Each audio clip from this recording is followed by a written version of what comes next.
You can never tell. You can never. You can never tell with the Google Hangout when it's actually going to start, and it has started. There we go. We're live. All right, everyone. Thank you for joining us. We are now on Masculine Geek number 18, I do believe, and we have special guest Rian Stone with us, active member of the Red Man Group, and closet geek, as you're about to find out. So, welcome, Rian, to the show. It's good to be here, guys. Thanks for having me. Absolutely. Rob, you okay? What's in that drink you're drinking? Well, I'm drinking mudslides. I'm back to the hard alcohol, Vince. Oh, okay. Yeah, in honor of Brian. I was like, I don't think you know what hard alcohol means if you're drinking mudslides. Well, but you got to understand, Ryan, since you don't normally. I know watch you're missing the umbrella, so it's not the full thing. Well, there is that. I'm missing the umbrella, the sword, and all that shit. Jeez. But it's also the fact that typically in the shows, I'm one of the, I guess, less manly men. My T levels must be a little low because I typically drink beer. But tonight I decided I was going to do the hard alcohol because I know that's kind of one of the things, at least that I've seen you and Carl do on occasion, or at least on the Red Man Group, you've got your bourbon or your scotch there. And so this is kind of in honor of you. It's like, I'm going to do hard alcohol tonight. And the rest of the guys are going to go, oh, fuck, it's going to be one of those nights, I have a feeling. Because the last time I did that, it got interesting later. Well, Eaton just made a comment in the chat that you were wasted already.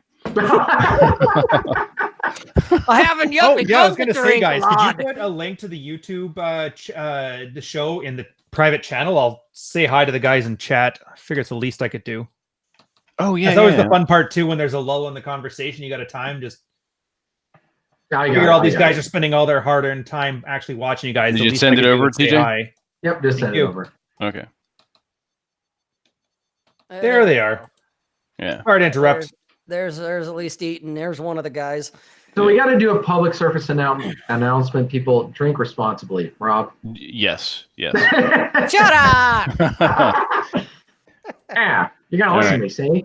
Go away, boy, you bother me. No, we don't have to. You're the young, and we don't have to listen to you. Yeah, that's right. You're the millennial. You're the youngest one here. Hey, I'm the one who's got to help you get up those stairs when you go to bed. That is.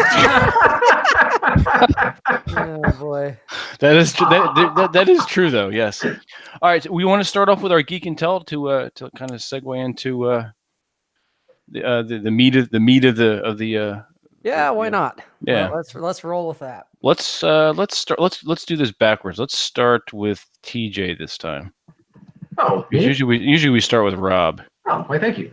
So, couple of things. I've shown off some of my grandpa's stuff. He fought in World War II. He was a pilot who flew over the hump, which is from India to the Himalayas to deliver supplies to the Chinese. And so I got my hands on his pilot license after the war. That is now in a protective cover, which it was not in. And then I got a hold of my great-grandfather, so his dad's service medal for serving in the Spanish-American War. And cool. It looked cool. It looked much worse. Of course, it says California at the top. I was thinking he wasted his. That was a waste. But it was in far worse condition when I got it. This represents an hour's worth of scrubbing. Same thing with this. This came along with it. Oh wow! And then the other one is my grandfather's airman identification card. So all this stuff, hold that up again. Can I see that? Oh, that's right here. Yeah. Oh, cool. Yeah. So he was from California, like my grandpa. So, by the way, that address, he doesn't live there anymore because he's been dead for a while. My grandmother's actually still alive. She's going to be 99 this month. Oh wow. And she, anyways. So we'll talk more about that on some other episode because there's other stuff. Cool, very cool. I like that kind of family lineage always fascinates me and just kind of warms the heart. All right, so Ryan, I saw you looking around. Do you have something you want to share? Yeah, that was funny. I wasn't expecting it, so all I could do was grab it within arm's reach, and I have my old 1980s gyro. If you guys remember the deluxe edition of the Nintendo Entertainment System. Oh yeah, they used to come with a robot named Robbie, and so this is the gyro that came with it. It's the only thing I have left from my childhood, pretty much. Oh wow, that's still pretty cool. Yeah, So that's what I got. Somewhere around here, I've got one of those Android robots too. They're like the special edition ones where you can go on the website and you track down what it's from and what it's supposed to be for. Oh, For the life of me, though, I can't remember where I left the damn thing. And then beyond that, all I had was my medals, but it's just a Swazam and a CD. They're not exactly ancient or nerdy or anything. They're kind of unceremoniously delivered me into the mail like an Amazon package, because after I'd released from the forces, the unit I was at was so bad with paperwork that it took like 2 years to get back to me. Oh, So jeez. that's just typical with the military. Like if you owe them something, they need it right now. But if they owe you, just fucking hurry up and wait. Yeah, seriously. No, you were in the Navy, correct? Yeah, 12 years. Oh, okay. Wow. See, you were fighting pirates, basically. How positive or negative a podcast do you guys want to have? Whatever rolls out of your mouth. It's pretty much anything. We'll get through the rest of the Geek and Tell, and then we'll dive right into all deep, dark, and interesting conversations. So here, I'll cut you on we'll do this one after. Gotcha. Yeah, I'll just show mine real fast. This is Please. probably one of the fewer things I have from my childhood. I was 3 years old, and I used to play with this little metal truck made in the USA. I can't tell the actual name of the company's worn off, but yeah, it's almost 50 years, probably it's definitely older than me, so it's probably about 60 years old. So it's kind of cool. Looks like Mater from Cars. Hey, I'm here, pickup truck man. I have no idea what that is. Is that a cartoon? You haven't seen Cars, the Pixar movie? I have not. No. Oh, No. it's voiced by whatever. I was gonna bust your balls and like whatever. Just tell me about Cars. I've never heard of like, why am I being a dick just because I haven't seen a movie? It's all right. It came out like 10 years ago. Okay. Cool. I've heard. So, I know. So I've heard, TJ was like 5. TJ And back when Rob was still wearing 105. But anyway, I just thought this was cool, and it's it's great. Because what happened was I had accidentally buried it in the backyard, or my brother had, like when we were younger, and then dug it back up, either doing a garden or something later. And then like, oh wow, I remember I used to play with this, so I cleaned it up, and there we go. Yeah, that's my Geek and Tell. So nothing too intense or fascinating, but something from my childhood history. Nice, very nice. Yeah. So, all right, Ryan, you were about to tell us a deep, dark story. Well, it wasn't deep. Is it Rob or Ryan? Ryan, sorry. Oh, well, actually, Ryan. it was two. Both of you guys were going to get like real into like heaviness. So. Well, Yeah, mine, Rob, I you got have a toys. Geek and Go Tell, toys. but I'll get there. Let Ryan tell his story. I want to hear his story. Well, the deployment was we were supposed to go pirate hunting. Here's the thing, though, because the 7th Fleet normally has it, and the only window when they were going to let somebody else take over was I can't remember what our time in the box was. It was in between April and October, though. The problem is on the east coast of Somalia, that's cyclone season, so the seas are like at sea state 6. The poppy season is growing, so there's no heroin coming in and out. The seas are bad enough. There's no pirates out there, but we got to be in charge of the entire like 4 or 5 nation fleet, so we took it. So while we say it was pirate hunting, we only ever really found one pirate, and this is kind of an embarrassing story, but I remember because we heard the Mayday on the radio. I was on the radio at the time, and they're like, "Yeah, Mayday, pirates coming in, blah blah blah." Our captain was he's like, "Yeah, take that Mayday," and everybody's kind of like, "Sir, just take it."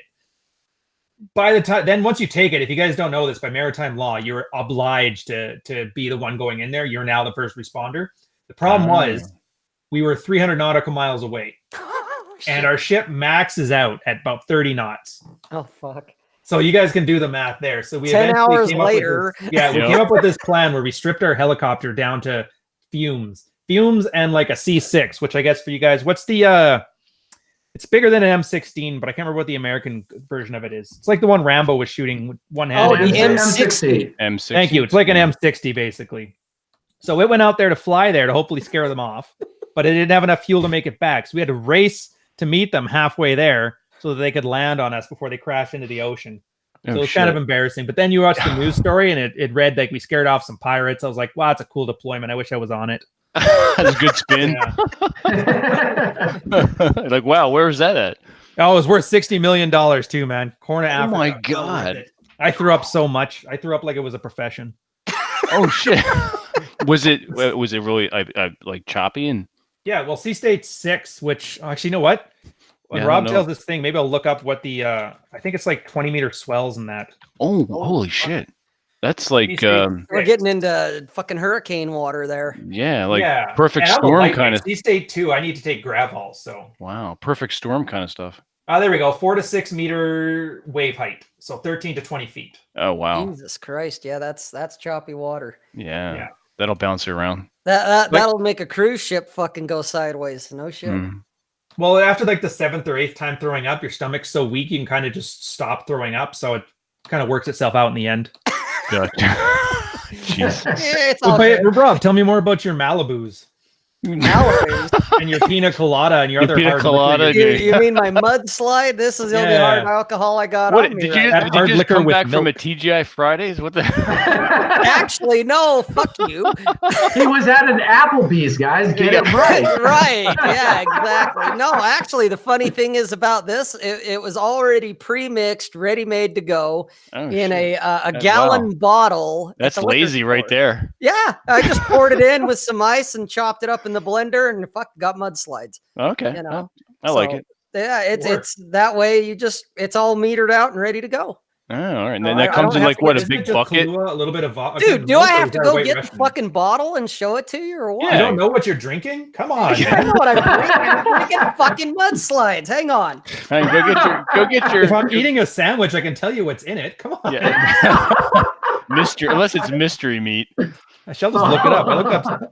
See, I come in here with C-State. I had that stuff in 20 seconds. Meanwhile, he's talking about, what was it, a mudslide? Yeah. Oh, I should probably. He doesn't want to admit he's got a foo-foo drink. So there, see? Oh, mudslide. Okay. The Vodka alcohol is in it.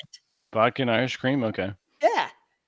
But it's all pre-mixed, ready to go. You got a fucking handle on that thing. Look at that. It's got a grip on the back, you know. Dude, that's the San Diego Naval Exchange Navy Special, $10 for a 40 of booze. That's awesome. That's great. Why don't you just Made drink in hard out of plastic that? so it doesn't break when you drop it. Yeah. Right, it's plastic. That way, you know, when you're fucking hammered, it doesn't fucking break up. You should just drink out of that. It has a mug handle. So. Well, we don't want to repeat episode 12. I'm not there tonight. We like to keep Rob, you know, at his old age from dying. Yeah, that's true. We are concerned. You know, coming from the diaper core over there. The diaper core. You know what, TJ? I should probably go on your side because technically I'm a first-year millennial, or like the very first generation of millennial. All right. Depending on who you ask, so I might leave the Gen X squad. Yeah, you were in the military. Well, we're in that weird butter zone. If you guys have heard of that, where they called it Generation Oregon Trail, that's 79 to 82, where you're not really a millennial, but you're not a Gen Xer either. I don't think the generational divide is even accurate, because if you grew up before the internet, you're a completely different generation from the generation that grew up with the internet. So I grew up without internet in my house for a very long time. Mm-hmm. And then you got these kids now who are considered part of the same generation as us, and they don't know what it's like to have lived where you have to make sure nobody's going to get a phone call before you go on the internet because you got to do dial-up, right? So yeah, we're part of the same generational group. I don't identify with any of those other ones. I'm not going to go as far. Roll up the sleeves on my blazer. I don't do Xanax. Neither one has anything to offer me. Watching Miami Vice. Hey, I did like Miami Vice. That was pretty edgy back then. It was. So Ryan, tell us a little bit about your early Geek days and your Dungeons and Dragons dungeon mastering. Oh, geez. Okay. Yeah. To be fair, I was on a ranch, and we don't have much to do. We can only ride dirt bikes for so much. And I just remember when we were 10 years old, our buddy hooked us up with Dungeons and Dragons, and I always liked doing the reading, and so I was the dungeon master. My brother and I were just talking about this. We were down in Mexico 2 weeks back, and my wife was asking me, it's like, how come whenever something happens, he always has to come home and embellish the story and say this would have happened and this could have happened? She's like, it's so fucking annoying. He goes, oh, it's because he was the dungeon master back in like 87. I'm like, oh, I totally forgot about it too. So the only reason I can tell this story is because he reminded me of that when we were both hammered off of not mudslides, but you know, something boozy, maybe something masculine, right? Yeah, maybe vodka and water with lime. I don't know. But yeah, I know it was fun at the time. It kind of learned to teach you to tell a story. It was something to do, but then we kind of, and here's the thing. So I was part of a Christian youth group. There was like 40 or 50 of us, and we had kind of gone from that. And then we started playing this game called Cloak, which was like hide and seek, but only one guy hid, and you had to go hunt him down, and he was the one wearing a cloak. And by hunting him down, you basically beat the piss out of him. But we had like 1,000 acres on our ranch, so when you said hide, it was hide. Oh, You'd wow. chase him around with dirt bikes and stuff. Oh, cool. But yeah, then that leveraged into like cardboard wars. I remember this because, you know, everybody was like a Christian teenager. So other than Christian rock bands, there's no drinking and partying. So you'd go out and we have cardboard wars where we did like the LARPing thing. Guys would dress up with armor. They'd make themselves out of cardboard and newspaper and duct tape and then just beat the shit out of each other for 6 hours in a field. Nice. That's the original, Renaissance fair. No, I believe it now. They got violent because we had a lot of guys, like we're from a small town of 3,000 people. So we had like industrial strength cardboard. Oh, shit. One guy made like a 20-pound sledge with a huge surface area hammer. I remember my one friend, Jay, he was actually going to go to the Olympics for wrestling. He was like 300 pounds, super athletic. He used to do backflips and that stuff. We ended up chasing him through a barbed wire fence at one point. He still got scars on his stomach from it. Yeah, we were it's farm version of LARPing, so we definitely beat the shit out of each other. Nice. So I was like thinking of that as like, yeah, it was a big geek, but we kind of took it a little too far too. So. No, it sounds like a lot of fun actually. We used to do that when the Star Wars, like Empire Strikes Back, came out. We get these broom handles and wrap them with colored electrical tape for the different lightsabers, and then just pound on each other with that. Yep, that's awesome. There's always injuries. Oh, always. Yeah. Well, and then I guess the final geek thing from me was in college because I don't think I mentioned it once before. I think I caught you guys earlier on so I was the guy who had the Nintendo growing up, but I had a buddy who was a film student geek and another one who was into comics. He had like every Wolverine, all the X-Men, that kind of stuff. I had one that was huge into Tony Hawk and like skater culture. So I had all of his geek stuff. And so there were 6 of us all together and every different type of geek, like movies. One guy was huge into anime. So he got me onto that. So it's like I got exposed to every single unattractive nerd thing that we could have possibly done. That was pretty cool, which I like though, because then nowadays I can talk to somebody and they can act like a nerd and I can reference something from, 1986. Absolutely. Talk about Trigun or Cowboy Bebop or something obscure like Wicked City from 88. I think that one was. Oh, yeah. Anybody remember that one? Yep. Yeah. Back when anime was full of tits and like vivisecting people, always had to chop them down the middle. Yes. Oh, yeah. But then I mentioned that stuff, and I go, and I work out. So what do you got? And it always deflates. You hear a pin drop. Yeah. That was the Akira years too when Akira I loved came Akira. out. That's fan. That was like groundbreaking. That stuff. Yeah, but the original dub, I don't know what they did with that new dub, but they just ruined it. The new would they remaster it? Yeah, well, they did a remastering, which that part was cool, but then they redid all the voice actors, and then they got the standard guys you hear. Like if you remember Giant Robo. Do you remember that one? It was like a 6-part miniseries. It came out in 92, ended in like. It sounds vaguely familiar. I don't think I saw it though. Yeah. So I recognized, that was this character, and that was this character, and you could tell they were professional voice actors as opposed to the 80s Akira, which was just actors. Yeah, so it sounded a little more natural. I don't know why. Maybe it's a nostalgia thing, but I just couldn't get into it. The new stuff. No, okay. I mean, Hollywood has a habit of just ruining our childhoods with stuff, so whatever. Oh, fuck me, I'll tell you. Yeah, they just wanted with these reboots and remakes and just sweep all the old goodness under the rug. Yeah, they turned Transformers into an Adderall commercial. And... Pretty much. I guess the Avengers haven't really let me down, but I was never a huge Avengers fan growing up anyway. I was more into the Punisher and Thor. Mm-hmm. Yeah. Yeah, I wasn't a huge comic book superhero guy. No, I never got into it. I was in because my buddies were in. Oh, okay. That makes sense. So, as far as like tabletop role-playing games, is that something you ever gotten into that recently, or is that just nostalgic past? Nostalgic past mostly. I know Rolo likes it, and I had a buddy I used to sail with. We eventually started teaching at Fleet School together. He used to try and get me into his figurine painting parties or fig parties. I just couldn't do it. Like after I got out of high school, I just couldn't go back to it. I don't know why. I guess it's the kind of thing that you really have to have like nothing better to do for long periods of time. I know I'm probably like you. Somebody was like, I was just doing this like an hour ago. I know, right? I was just painting. Fuck you, man. Fuck you. Yeah, for me, it was like if I didn't have that 4 hours with nothing else better to do and like 5 friends immediately available, it just doesn't seem to have the same luster.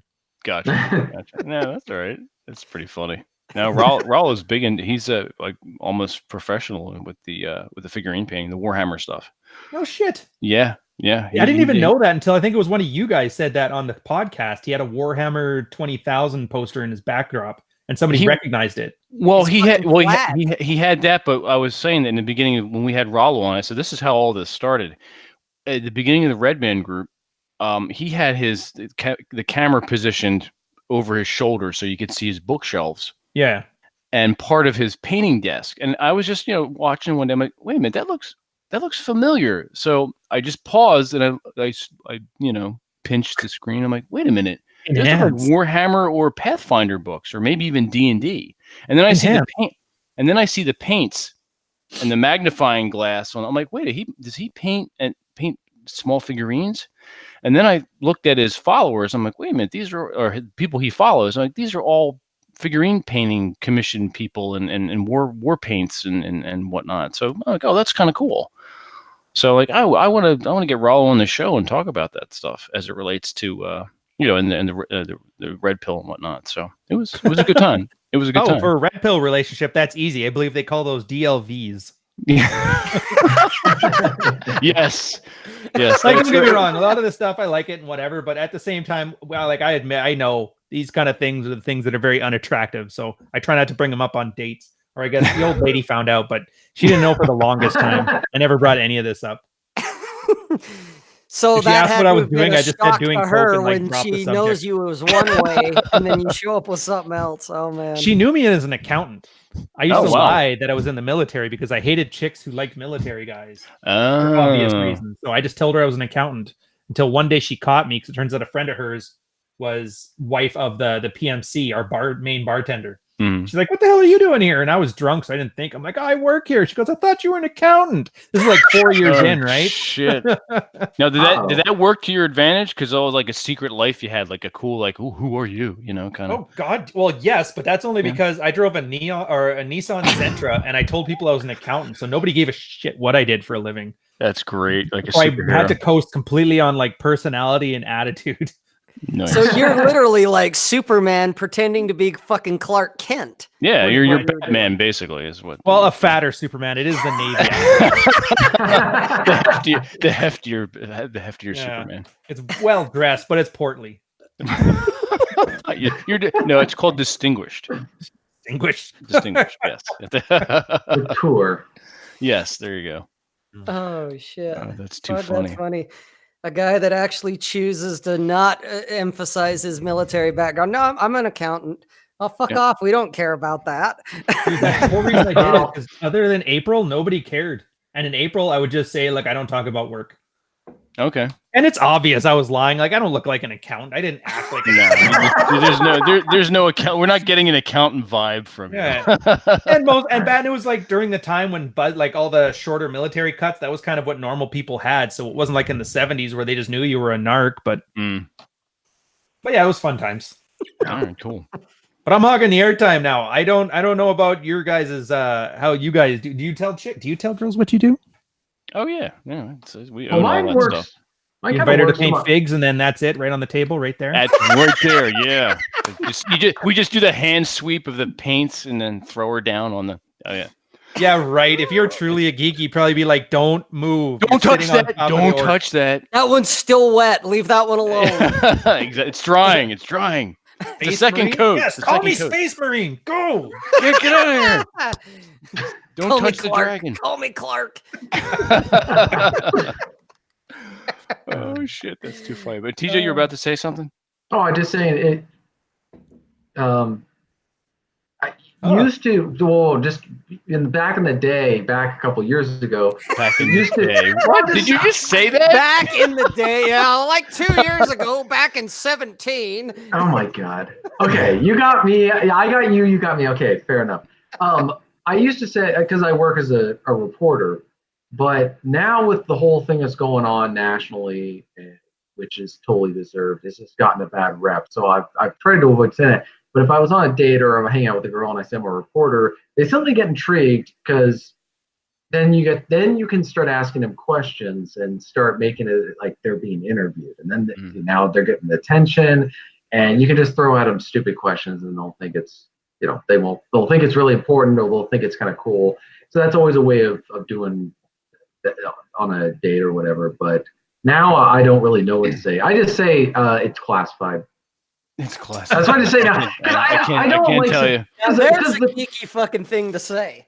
Well, I just don't know what else to say at this point. I'm working on it. I got a couple of different things, but I don't like to say anymore. Because when people who are professionally asking me what I do, I say I write like trade journal type reporting because I don't want to. Because most people think of the crappy reporting that goes on the fake news or whatever. But for girls, I don't know. Ryan, you got to help him out here. I was gonna say, for a reporter, your storytelling needs some work.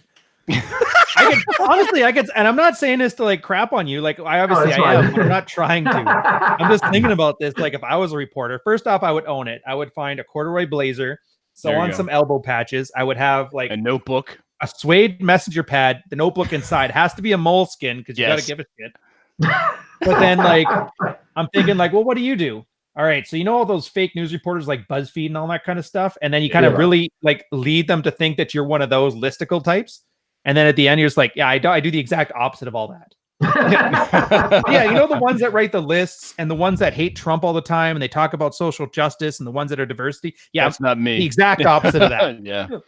Or the other way you could play it is like you're doing a story mind. and then you make it up like, you know how every romantic comedy from the 90s was a girl that's trying to get into the newsroom and the guy and they don't like each other, but they have to work on the story together. Mm-hmm. They end up in Nebraska somewhere and sing a karaoke song and now they're in love when the car breaks down. Yep. Make up this long tales like, yeah, so did you want to work? We have an intern spot opening up. There you go, TJ. Yeah, well, you got to keep in mind, I don't live in the Seattle area, but that's where that's where I was dealing with this stuff. So, yeah, you wouldn't get out that much. I mean, chances are the chick would identify with the BuzzFeed guy.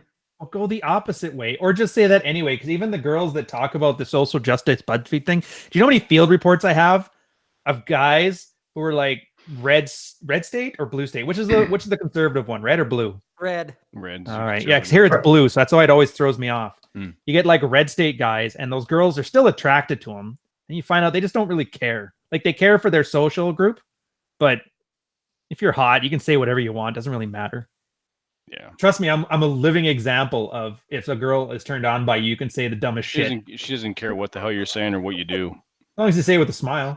Well, that's true too. Yeah. Yeah. As long as you say it with a smile and you're kind of just giving them crap, because man, some of them they're true believers. Not my specific neck of the woods.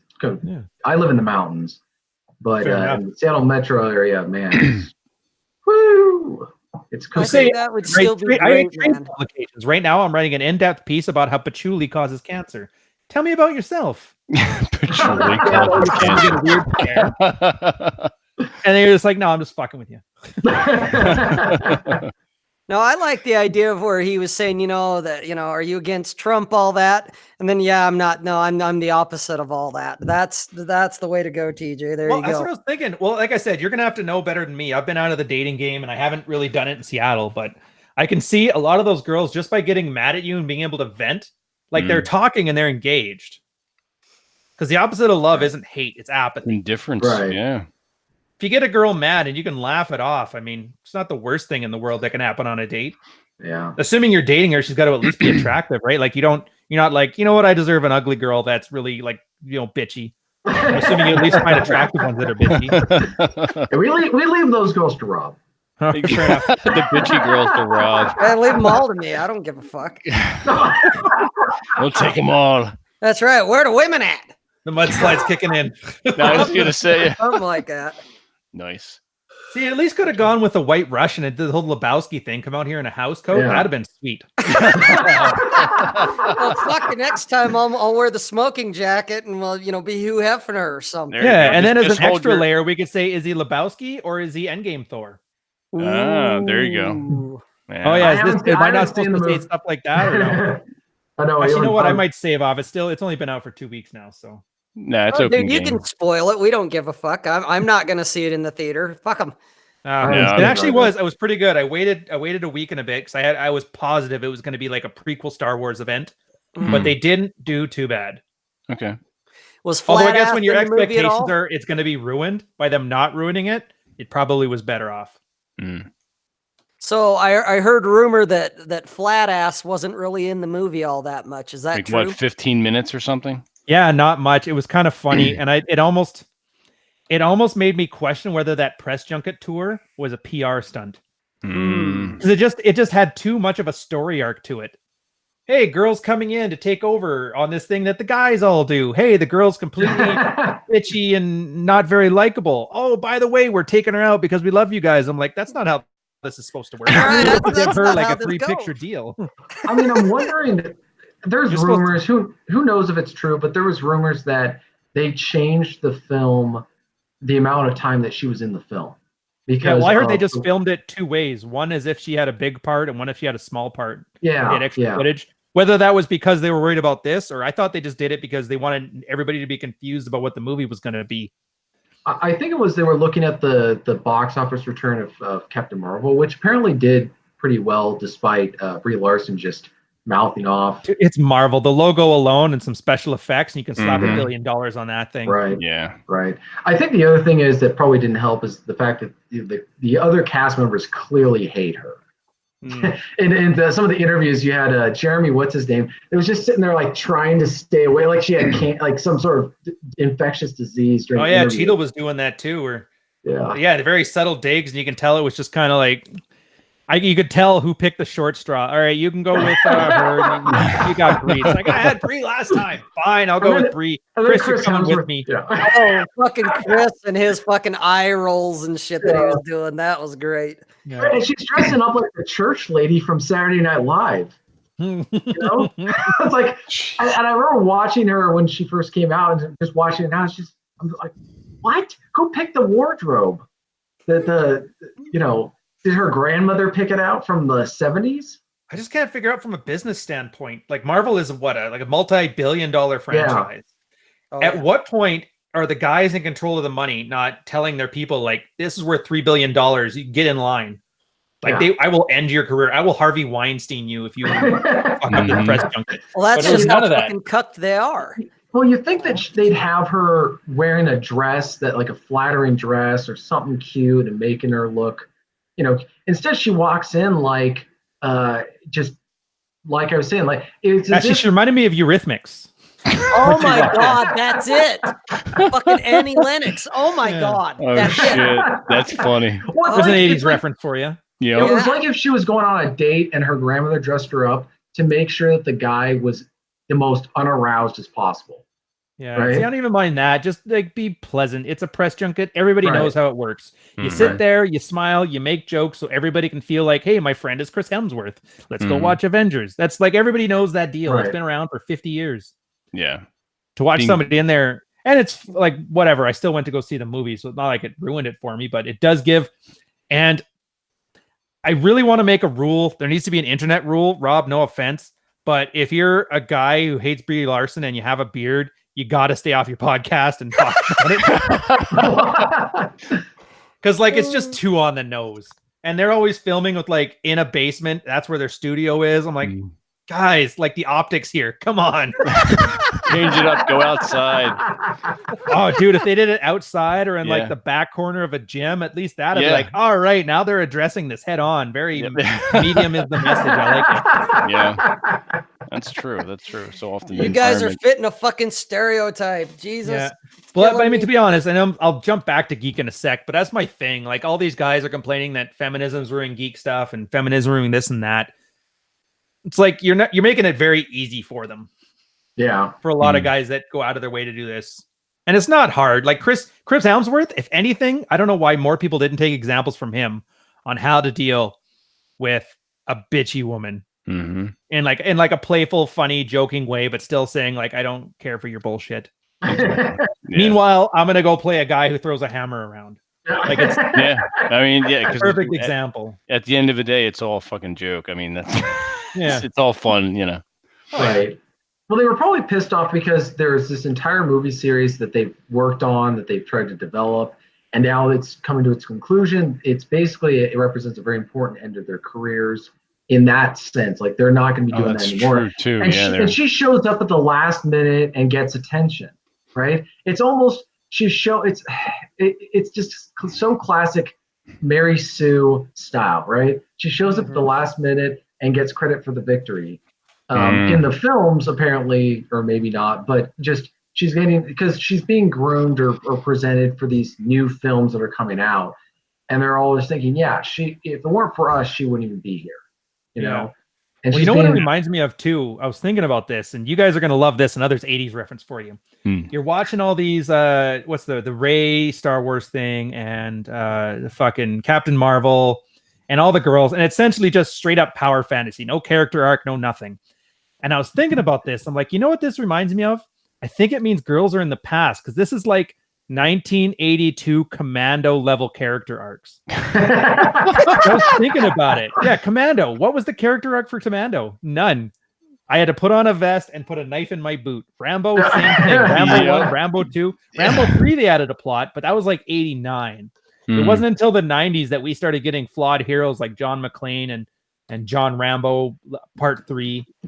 So I think girls are in like the 1982 to 1984 land, where they need the strong, independent woman that completely crushes anything without any obstacles, but it's missing that 80s over the top camp to it. Complete, yeah. They're trying to take it seriously. I think that's the thing. We watch Arnold Schwarzenegger in Commando, and we know it's such a stupid movie, but it's fun to watch. Yeah, because it's so over the top. Like, clearly, this would not ever happen. Whereas, and I understand that there are science fiction movies or there are superhero movies, but they got to have a realm of believability, or like a nod to the audience in there.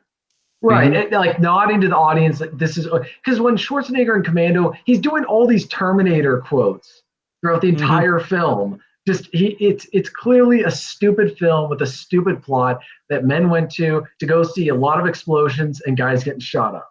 Oh, totally. That's all it was about. There was no other story plot. It was one of the most enjoyable dumb films I have in my collection. And it's weird now when you think about back then, we needed Mr. Olympia to be in movies to get that like over the topness. And for like a girl to do that now, they need a calling the manager haircut and a snarky attitude. Yep. I almost kind of want to give it crap now because they're aiming so low. Like, come on, give me some real like Roseanne Barr Butch stuff going on. Put on a flannel thing and well, did you ever I can't even think of like what an over the top like anti-woman would be. Well, it's funny. Make her the CEO of Stark Industries. I don't know.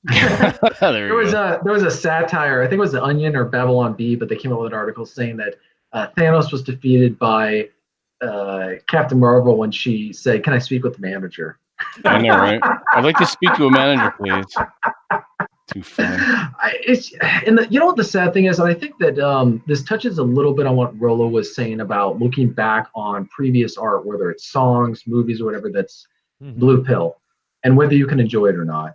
And I think that that's the sad thing about stuff that they do now. Now, from what you were saying, Endgame wasn't ruined by that, but there's a lot of series like the Star Wars movies that was ruined by that.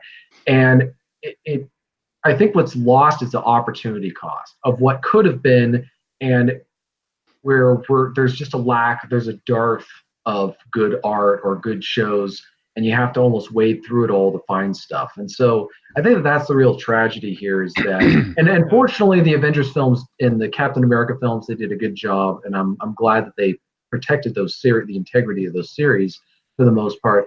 But I mean, you're always wondering with stuff. Apparently they're doing Lord of the Rings with Amazon, and they're going to be, and they were doing that with The Hobbit, where they had the roundhouse cop chicken, Ally McBeal type, as Aaron would say, in that, and that ruined that. And so we're just afraid, like, what's going to be left whereas do we have to end up just going back to old stuff to enjoy movies anymore, or enjoy TV shows or whatever? I was thinking almost there's this article by Ribbon Farm. I don't know if you guys read Ribbon Farm or Venkatesh Rao or anything like that. It kind of came around to this, and they talk about how immortality starts at 40. And it was essentially telling how, as a kid, everybody is trying to gain like your various things from you, your attention mostly. And so everything is geared to appeal towards you. Everything's aimed at kids, advertising, products, everything. But then once you get older, the idea was, and it's never been more true than I think than now, where you see now, you pretty much have to create the art if you're going to want to enjoy something now. It's like you were saying, your childhood, like they ruined Thundercats, they ruined Transformers. What else did Star Wars? They're basically all just ruining it. But at the same time, like What am I going to do about it? At this point, I have no ability to make Disney make me a good Star Wars film. So I've just given up on the idea of it. I just stopped watching it. I'll watch but then here's here's the shining light. Do you guys remember? Oh, this is going to be so geek. You're going to love it. You're going to love it. So there was a group of guys that decided to take the old Star Wars and then take out all the 1997 special edition stuff, all the CGI. Oh, I heard about that. Yeah. The despecialized editions. That took them 3-4 years to get done. So then there was that. But then there was these other guys who went even further, and they essentially remastered the original film, and then they updated the special. So the special effects didn't change. They were still the 1977 to 82 special effects, but they cleaned up the black lines. They even rebuilt some of the models from the original set. They were using like the Spanish laser disc to get the original footage, and they call that one, I can't remember the name of it, but it's a different version, not the despecialized version, but the let's call it de-interlaced because I can't remember the name of it. So I think they just finished Empire Strikes Back, and they're releasing it for free because for copyright infringement they can't sell it. But it's essentially somebody who went back and like recreated Star Wars. Because I don't know if you've ever watched. I watched it in a theater a couple years back in Montreal at the Ghetto there, and the original film is just like it's unsalvageable. It's faded. It's got tons of cigarette burns and that in it. But they essentially redid the whole thing the way that they should have done, where they just took the original movie and cleaned everything up and re-released it. And I'm thinking that's kind of what's going to happen here. Because if guys are going to be, guys like being entertained. So eventually somebody's going to realize they're going to have to create it themselves. Yeah. And then you're going to get that kind of stuff for nostalgia wise. And I mean, John Wick seems to be heading onto it too. So as long as there's a market for things, people will create it. We just got to be less tied to nostalgia. The more we crave more, I guess. And just create. That's true. That sort of golden age thinking. But you're right. You either have to. I mean, Rob and I were talking about this. You these things that we want no part of. We either vote with our wallet or we vote with our attention, and we don't give it attention. Or, like you said, and what Rollo was talking about with fiction, you create what you want to read and what you want to see. Right. Like, what was the last? Are you guys avid readers? Yes, no, maybe. Oh yeah, readers and writers. Yeah. Okay, so what was the last book you read that was strictly like a male fantasy or like something that appealed to men? For me, it was Fight Club. It came out in like same 90s. Yeah. Well, I'll plug TJ's book, Men Who Walk Alone. That's right up. That's what we're talking about. Yeah. I mean, That's fiction or nonfiction? It's fiction. It's fiction. Yeah, it's a pulp noir. Why are you not shilling this thing? Because I've been shilling Delicious Tacos book for the last like 6 months. I love that thing. One of my biggest struggles is I'm not very good at self-promoting. I'm good at promoting other people's work that I've read or done. So I do Vince's and Aaron's and other people's. But yeah, I wrote it a long time ago, and I've done a lot of edits on it. But it's a book that for me is about traditional masculine men. From a previous era. Like if you like Humphrey Bogart's archetype character, this is that's the kind of characters that are in this book. They're hard-boiled. They're balls to the wall. They're smoking. They're smoking cigarettes, shooting guns. And it's a great detective noir. Yeah, and I love that genre. Even Steve Martin did it right. Yeah, I agree that with the art thing. We have to create our own art. That was one of the things that I've really thought about ever since I started writing is I didn't like what I saw. And so instead of whining about it or complaining about it with other people, I just started writing my own stuff. And it was originally just going to be for me, but then I started taking it more seriously, my writing. I started working on it, improving it. And now we're doing what we're doing now. But I think that you were talking about nostalgia. That's another thing that they get us at. Because we yearn for those old TV shows and movies, and so they always hang it as a carrot to sell us crappy products. And this is one of the reasons why I've stopped going to stuff and wait for it to come out on video where I can get it for free at the library, because I grew up wanting to experience where my expectations were met with the Star Wars prequels. They weren't good films, but they weren't like in-your-face propaganda that I saw with Last Jedi or with The Force Awakens and all that other stuff. And then you've got everything now is propaganda. And I just said, I'm done. You know, there's old films in the theater. I got to go see Casablanca when it was in theaters on the west side of the state in a big screen. That was great. I got to see a bunch of Humphrey Bogart films and noir films. That was fine. But the new stuff, I just know it's going to be crappy at this point, unless I'm told otherwise. My presumption is guilty until proven otherwise. If somebody says, I saw it, it was a good film. I've heard some good reviews about John Wick, so I need to go check that stuff out. But now I don't go out and see stuff or pay for it if I can avoid it. No, our expectations are very low for these films. Yeah. So. And we're kind of stuck with nostalgia now, because if you think about it, the internet ruined culture. Because that was the thing, and you'll remember this because you're about that age. So I remember it was actually one of the other guys on there. He mentioned that Nirvana, like everybody in 92, 93, when he had his Smells Like Teen Spirit MTV performance. Yeah. So that was something that everybody watched, and then that created culture. And now that the internet's there, you can't really have that anymore. Like, people aren't going to watch the same thing. Like Game of Thrones, even now, people just binge it on Netflix. They'll watch a season, but it's all spread out. So there's no like coherent culture moving forward. There's no fads like there used to be where they were nationwide. So if you want to get a general population demographic, nostalgia is really the only way you can do it anymore. That's really everything else is just such a small sub niche genre, which makes sense. Because I remember even as far back as the late 90s, early 2000s, people were complaining that everything had to be a sequel or a known IP. But I mean, it's because it's impossible to create something new. You create something new and you'll get a segment of the population that loves it. Like, I know there's lots of feminists and STEM working corporate chicks that probably love Captain Marvel and what it represents, but it's not going to be general population approved. Yeah. But of course, Captain America and them are, because they go all the way back from the 40s and that. So you got grandparents with nostalgia for it, parents, the kids who grew up on the comics, and the new generation who just like seeing guys throw shields around. Yes. So I almost wonder how it's going to go. It's an interesting time that way. We're not going to have that same cohesive pop culture, I guess is the best way to describe it. Oh, it's true. No idea if it's going to be a good or a bad thing. It creates a lot of confusion about culture, about when TV shows used to come out and it would come out at a specific time and everybody had to watch it at the same time, and then they would talk about it. That created, I think, a little bit more cohesion, like you were talking about. But now people can TiVo it, or they don't watch it because they're watching something else. The way Netflix is, they can watch an entire season of something and not be watching anything else.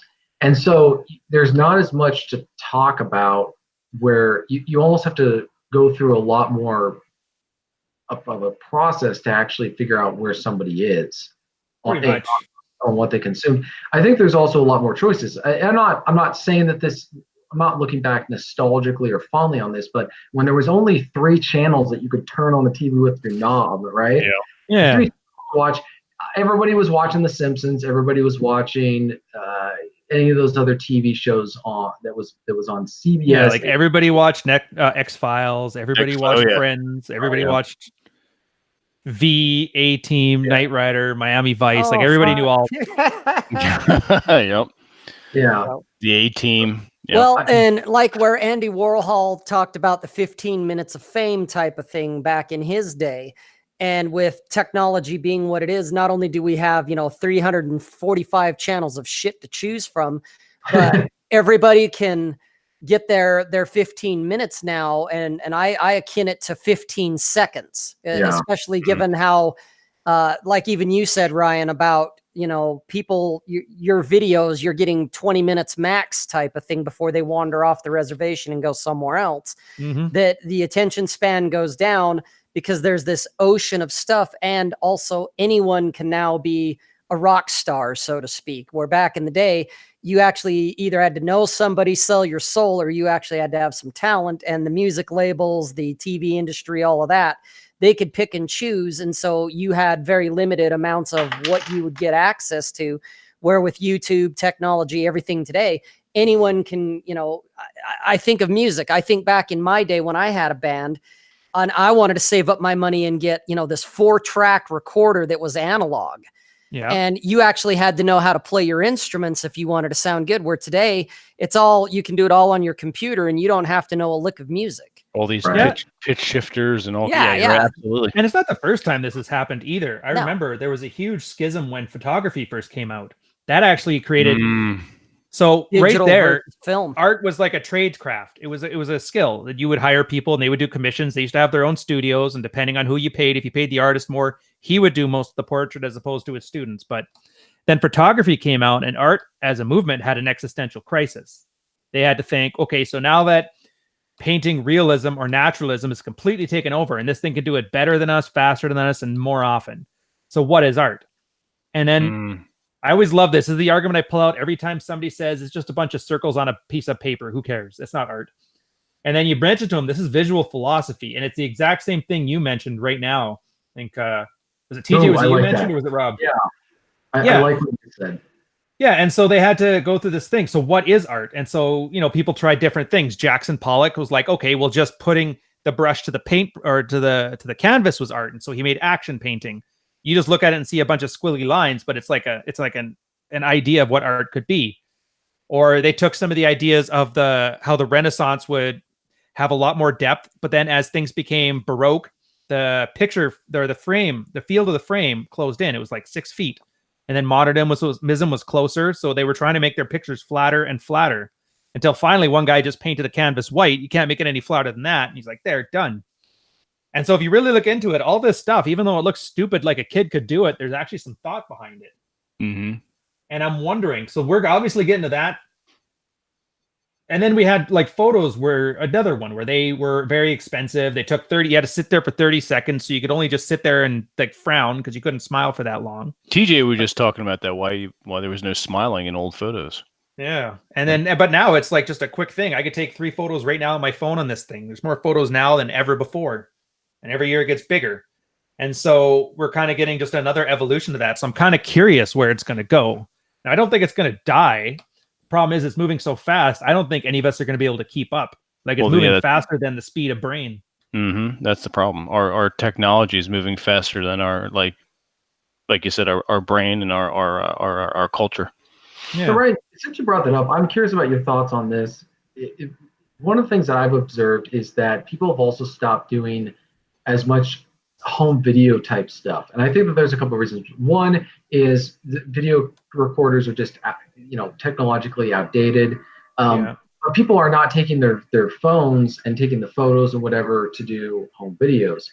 A part of it is also, I'm wondering how much of that is people being concerned about what happens with those photos and videos. You mean like a privacy standpoint? Yeah, I'm curious about it because I was looking at people I know who had all these family videos from birthdays or whatever, and it just stopped at a certain date. And that's really when, I think in the mid 2000s, late 2000s, when smartphones started coming around.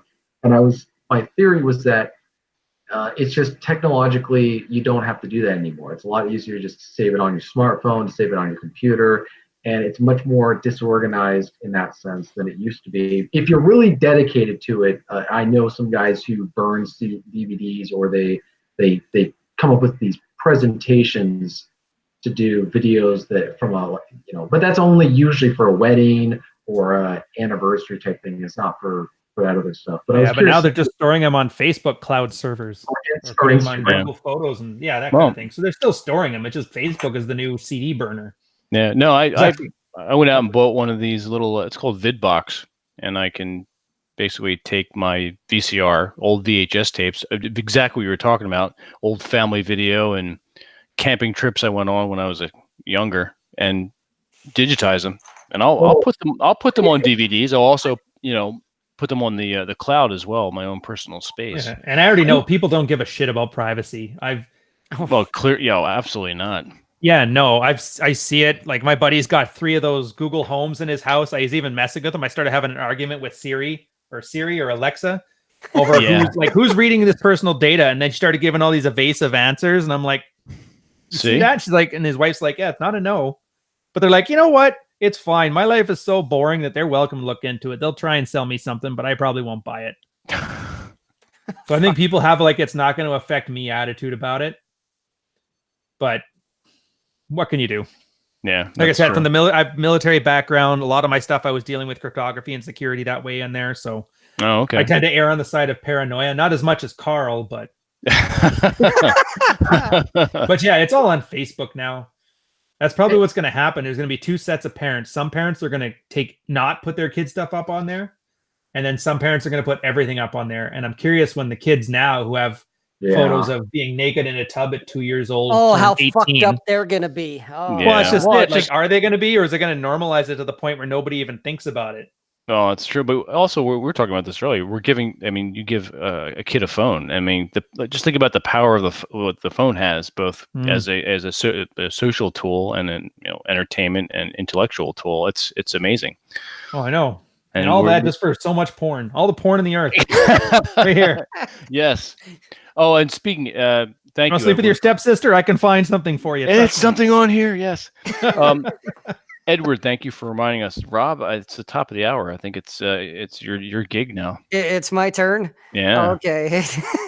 All right. Hey, at least right now I'm seeing like 18, 19 people watching. I'm seeing 11 likes. Please hit the like button. Hit subscribe if you haven't already done so. Hit the little notification bell so that you can get notifications for upcoming shows. So please, guys, hit the like button. There you go.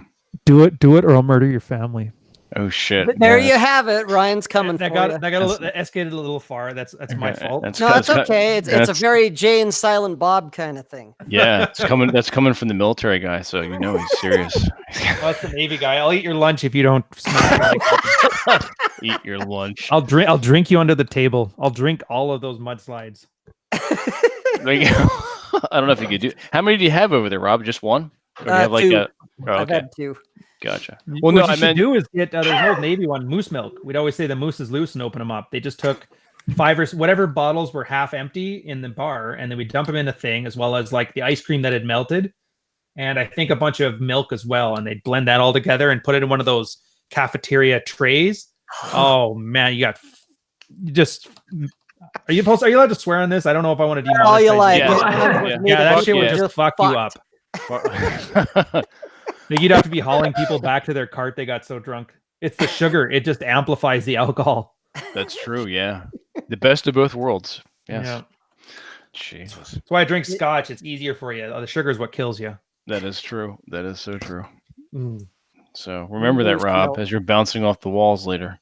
Oh no! I'm pacing myself tonight. I'm not getting out of hand. That's good. So are you not a drinker, Rob? Like, I know they're poking fun because it's a white sugary drink, but is it that's just it? You're a beer guy and that's it, or? Well, I don't drink real heavy normally. I'll have a couple of beers here and there, and every once in a while I'll have some hard alcohol. And the episode that we're kind of poking fun at is a few episodes back, I was out of beer, and so I was drinking vodka. I used to bartend when I was a lot younger. Oh, so just on ice, or? Well, vodka with like fruit punch or orange juice, lemonade, that kind of thing. Just something to kind of kill some of the flavor of the vodka itself. And I forgot how strong hard alcohol was for me. So I was drinking them like I would drink, a soda or something. And the next thing I know, I'm like 5 in and they were strong. And it's just like, oh, fuck, what did I do to myself tonight? Where 5 beers is not a big deal. It was a good episode.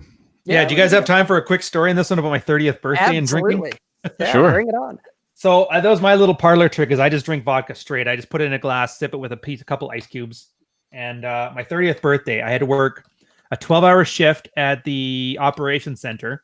I got off at 6 at night. I had to be back at work at 6 in the morning for another 12-hour shift. I told my bosses, like, I don't care if you're drunk, just show up.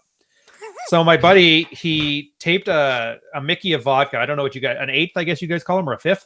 5th. Yeah, he duct taped one to my hand, so I'd have to drink it. But what I didn't know is every time I put my hand down, he'd refill it on me. So he refilled it about 3 times. And I got drunk, I guess. I was 30. It's like my wife at the time, my girlfriend, she I think it was the first time she had really seen me get just hammered. And I started crying because all my friends were so good. They had a birthday party for me. I tried to pick up my birthday cake with like 2 fingers. And yeah, they were having none of that. And then my buddy Dave, his wife, was the one who had the idea for the cake. But because I didn't really know her, I was just like, what are you doing here? But it was her house. But she took that to mean like who the fuck are you? Why are you in this house? To me, it was just like, I don't know who you are. That's funny. She hadn't talked to me for like 10 years. That was it. Or however long it's been. And I got home. I was taking the cab home. The girl's like talking to the cabbie. I said I was going to be sick. He slammed on his brakes. The car door flew open. I did a barrel roll outside of onto the street. She hauled me back into the house, and she ended up feeding me some tacos when I was trying to go to sleep. And then there was a big crash bang. I guess I was lying in the corner with my feet up in the air, and I had a Chelsea boot on. I was trying to get it off. I don't know how I was still drunk by the time I got into work the next day. I remember I had 2 giant things of Gatorade, like a gallon of Gatorade. I chugged it all back. I don't smoke, but apparently I had smoked that night because I threw up in the bathroom, and my boss walked in. He's like, I think somebody's smoking in the bathroom, because all that came out was like cigarette ash and like Gatorade. Oh, God. So I totally feel you, man. After 5 Greyhounds and screwdrivers, I can see that doing a number on you. Oh yeah, well, it reminds me of when several years ago. Here's one of my alcohol stories for you.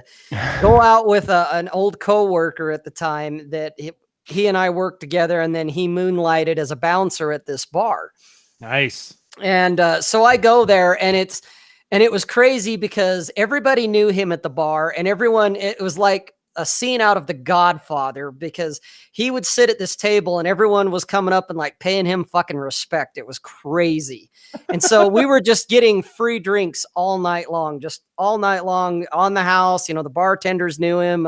People were buying us drinks. And I just remember when I woke up the next day and I was laying in bed and I'm thinking, fuck, I don't remember how I got home, for one. I don't remember. I literally blacked out. And I'm thinking, as I'm laying there, I'm thinking, God, I feel pretty good. You know, I'm feeling okay, until I sat up. And then it was just like, oh, fuck, everything hits you. But I belched, and I'm tasting tequila. And I'm like, the fuck? Why does it taste like tequila? I don't remember having tequila. And so I had to call him up, and I was, and he's 10 pounds of shit in a bag too. And I just remember we're talking, and I'm like, dude, why am I tasting tequila? And he's like, you don't remember the shots of tequila? I'm like, there were shots of tequila. And he's like, oh yeah, dude, you did like fucking 4 of them. And I'm like, when did I do those? I don't remember those. I remember the vodka. I remember the Jägermeister, and I remember a couple of beers. He's like, yeah, the tequila was in between all that. And I'm like, I don't remember that. But it's kind of like what you're talking about, Ryan. And it's you talking about the cigarette thing. It's like, I guess I drank tequila. Yeah, fair enough. Well, that's good. You got to slip a couple of these times in between like nerd sessions and stuff. So. Absolutely. You got to bring the testosterone level back up. Oh, I'm sure that's killing brain cells and testosterone, but whatever. I guess there's enough to spare. Yeah. Yeah. What are you drinking there, TJ? I'm drinking a local wine. So I live in a wine region, along with pears, orchards, and apple. So Okay. Getting that local stuff. No, local wines are really good. It's the same in New Jersey here. We think New Jersey itself has about 50 or 60 vineyards. And around my area. There, I thought all there was like smokestacks and smokestacks. I know, right? That's North Jersey, but if you're Southern Jersey along the shore, and then along the Delaware River going into North Jersey on the western side, you're going to get more open spaces. It's hard to believe too. We have the Pine Barrens comprises almost 1 million acres of woodland, and really? If you look at New Jersey, you're like, where the fuck is that? But it's I was going to say, where's 1 million acres in New Jersey? It's most to of me it on a map. Like, I'm from like the provinces. Jersey. You've seen the size of a Canadian province. So when I look at New Jersey, I'm like, what? Yeah, most of it's in Wharton State Forest and like South Central. If you look at a map and take a look at the like a topo map, you'll see all the portions that are prescribed as the Pine Barrens in protected areas. So there's a high pH value in the sandy soil, and it seems to be good for a variety of grapes. So it's pretty cool. All right, so I just, for sake of it, I'm like very curious. So I pulled up the Great Lakes. It's outside here, and then I pulled up New Jersey, and it's about half the size. I guess it's the size of Lake Erie. Yeah, we're the armpit of the eastern seaboard. A small armpit. I know, right? Hey now. It's just no. I'm not even making fun. I just mean like geographically. No, it's so weird. it like is. when I go It's to hard Europe. to believe. Yeah, it really is. But It's like when you go to Europe and like a 2-hour drive is 3 countries later. Meanwhile, I'm used to having like a 12-hour drive, and then I almost make it to the next province, but the next town's still another 8 hours from there. Oh yeah, no, you could cross, from point, east to west in about an hour and a half, 2 hours. Damn. Yeah. But we've got a lot here. I mean, New Jersey. I mean, taxes are ridiculous here. But I'm close to New York. I'm 15 minutes away from Philadelphia. I love to go over to Old Sea. There's a lot of history. Obviously, the cradle of the Revolution. And then I have the that thing. I know, right? That piece Don't talk of to shit. Canadians about that. that piece of shit. But all you had to do is if you waited another 70 years, you would have just made an application and they would let you go on your merry way. It's all you had to do.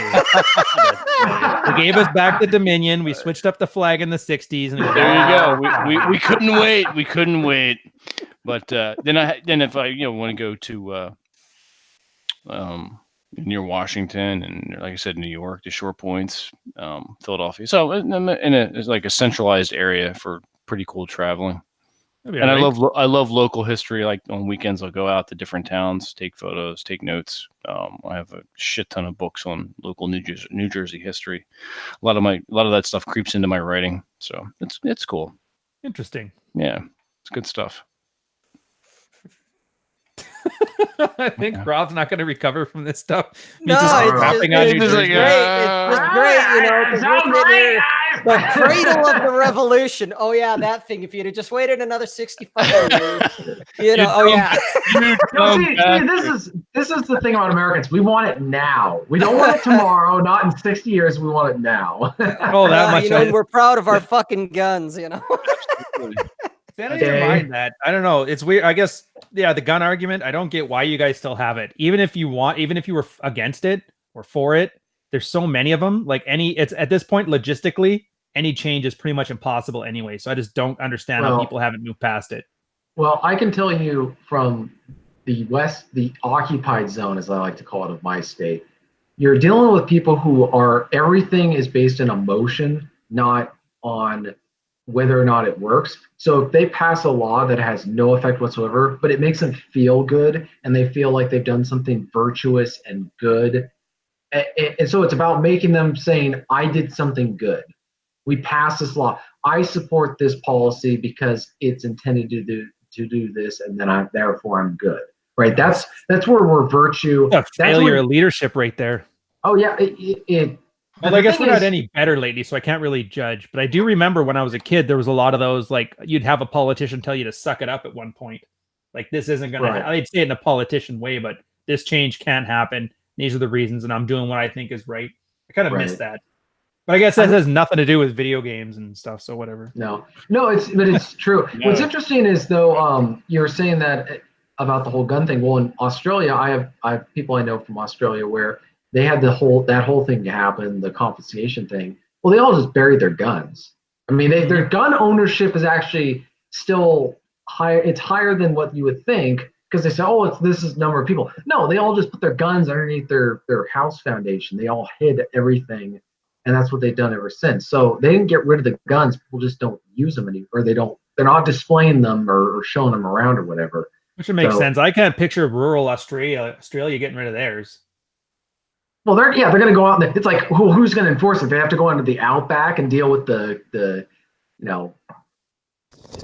God knows how many different poisonous animals you got to deal with just to go grab a guy's gun. Exactly. If I was going to go to Iroquois or somewhere up north by the Hudson Bay, there's no way I'm not bringing something there that's something bigger than 22. That's for sure.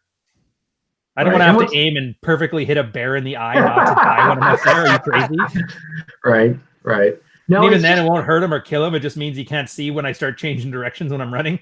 You have a very soft generation that's come into being that has been used to being coddled so much that they don't think these things through.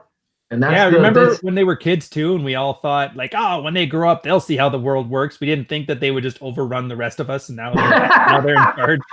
Now we're like, what the fuck happened? Yeah, no, seriously, Gen X really got that one wrong. Not gonna lie, you guys kind of dropped the ball. Yeah, Well, no, it's true. We're always thinking, oh, they'll deal with the real world. No, they take their childish. I have friends in the occupied zone who send me dispatches from time to time, and they're saying how the most childish things you can think of somebody said something I didn't like. I'm going to HR. I just, you're thinking, this person, how do they mentally get out of bed at the end of the day? But we got that here too. They the forces. I was just talking about buddies. They call it op honor, where they're trying to weed out misogyny from the forces or sexual assault. Oh God! And that's the thing too. It's like it came from a real place because there was a couple. Obviously, we already have a justice system that handles it, but the optics were really bad because when the military handles things, it's all internally, and you don't know what the results are. But you know, they generally do handle these things well enough.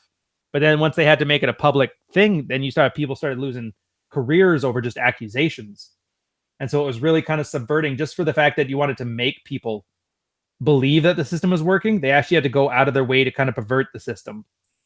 Right. I guess it's like that scientific principle where if you measure something, it changes it. Oh, yeah. Right. And the funny thing is that they say the same thing about geek culture, and you were mentioning, the geeks aren't helping it. And I'm curious about what your thoughts are. What does it make geek culture the way where I guess the worst stereotypes tend to dominate? I have my own theories, but I fully admit that I could be wrong. It's just based on gut instinct, studying some red pill philosophy, and making observations. Philosophy. Don't make us sound that cool. You know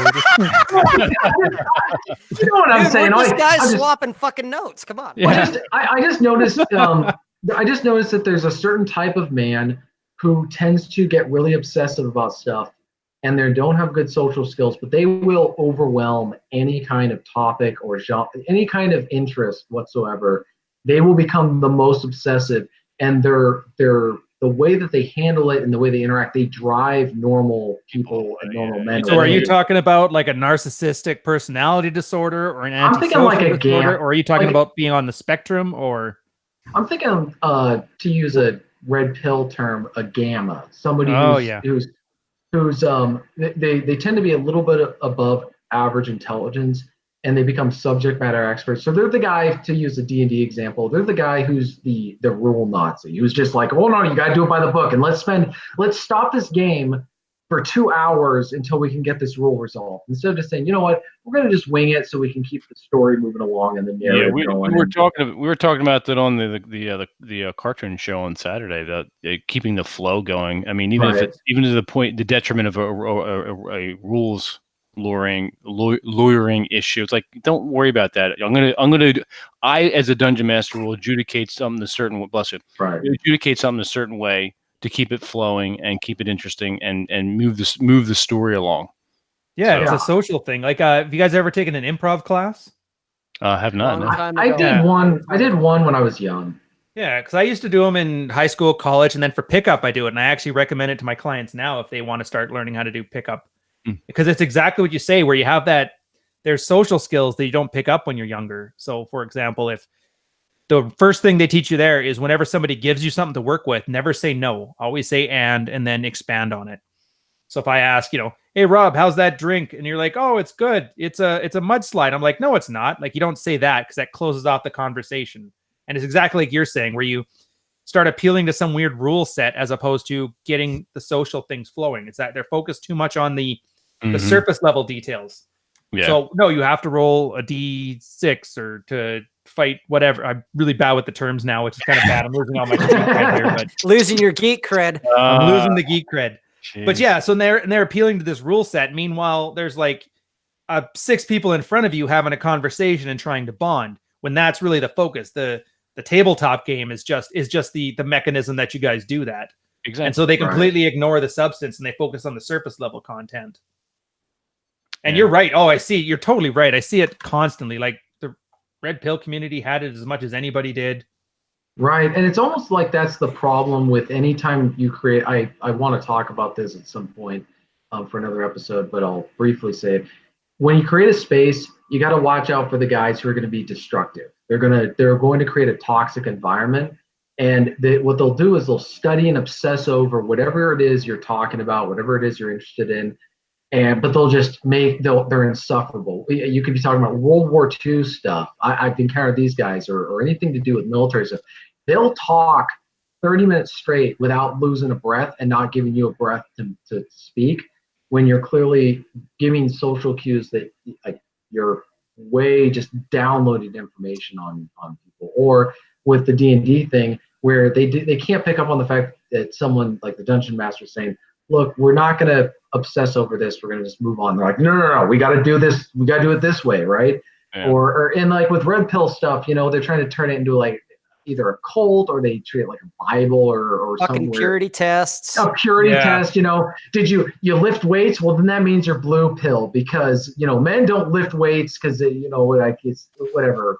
Apparently that's actually a debate within some people, is whether lifting weights is whether you're putting push on a pedal, that MGTOW thing.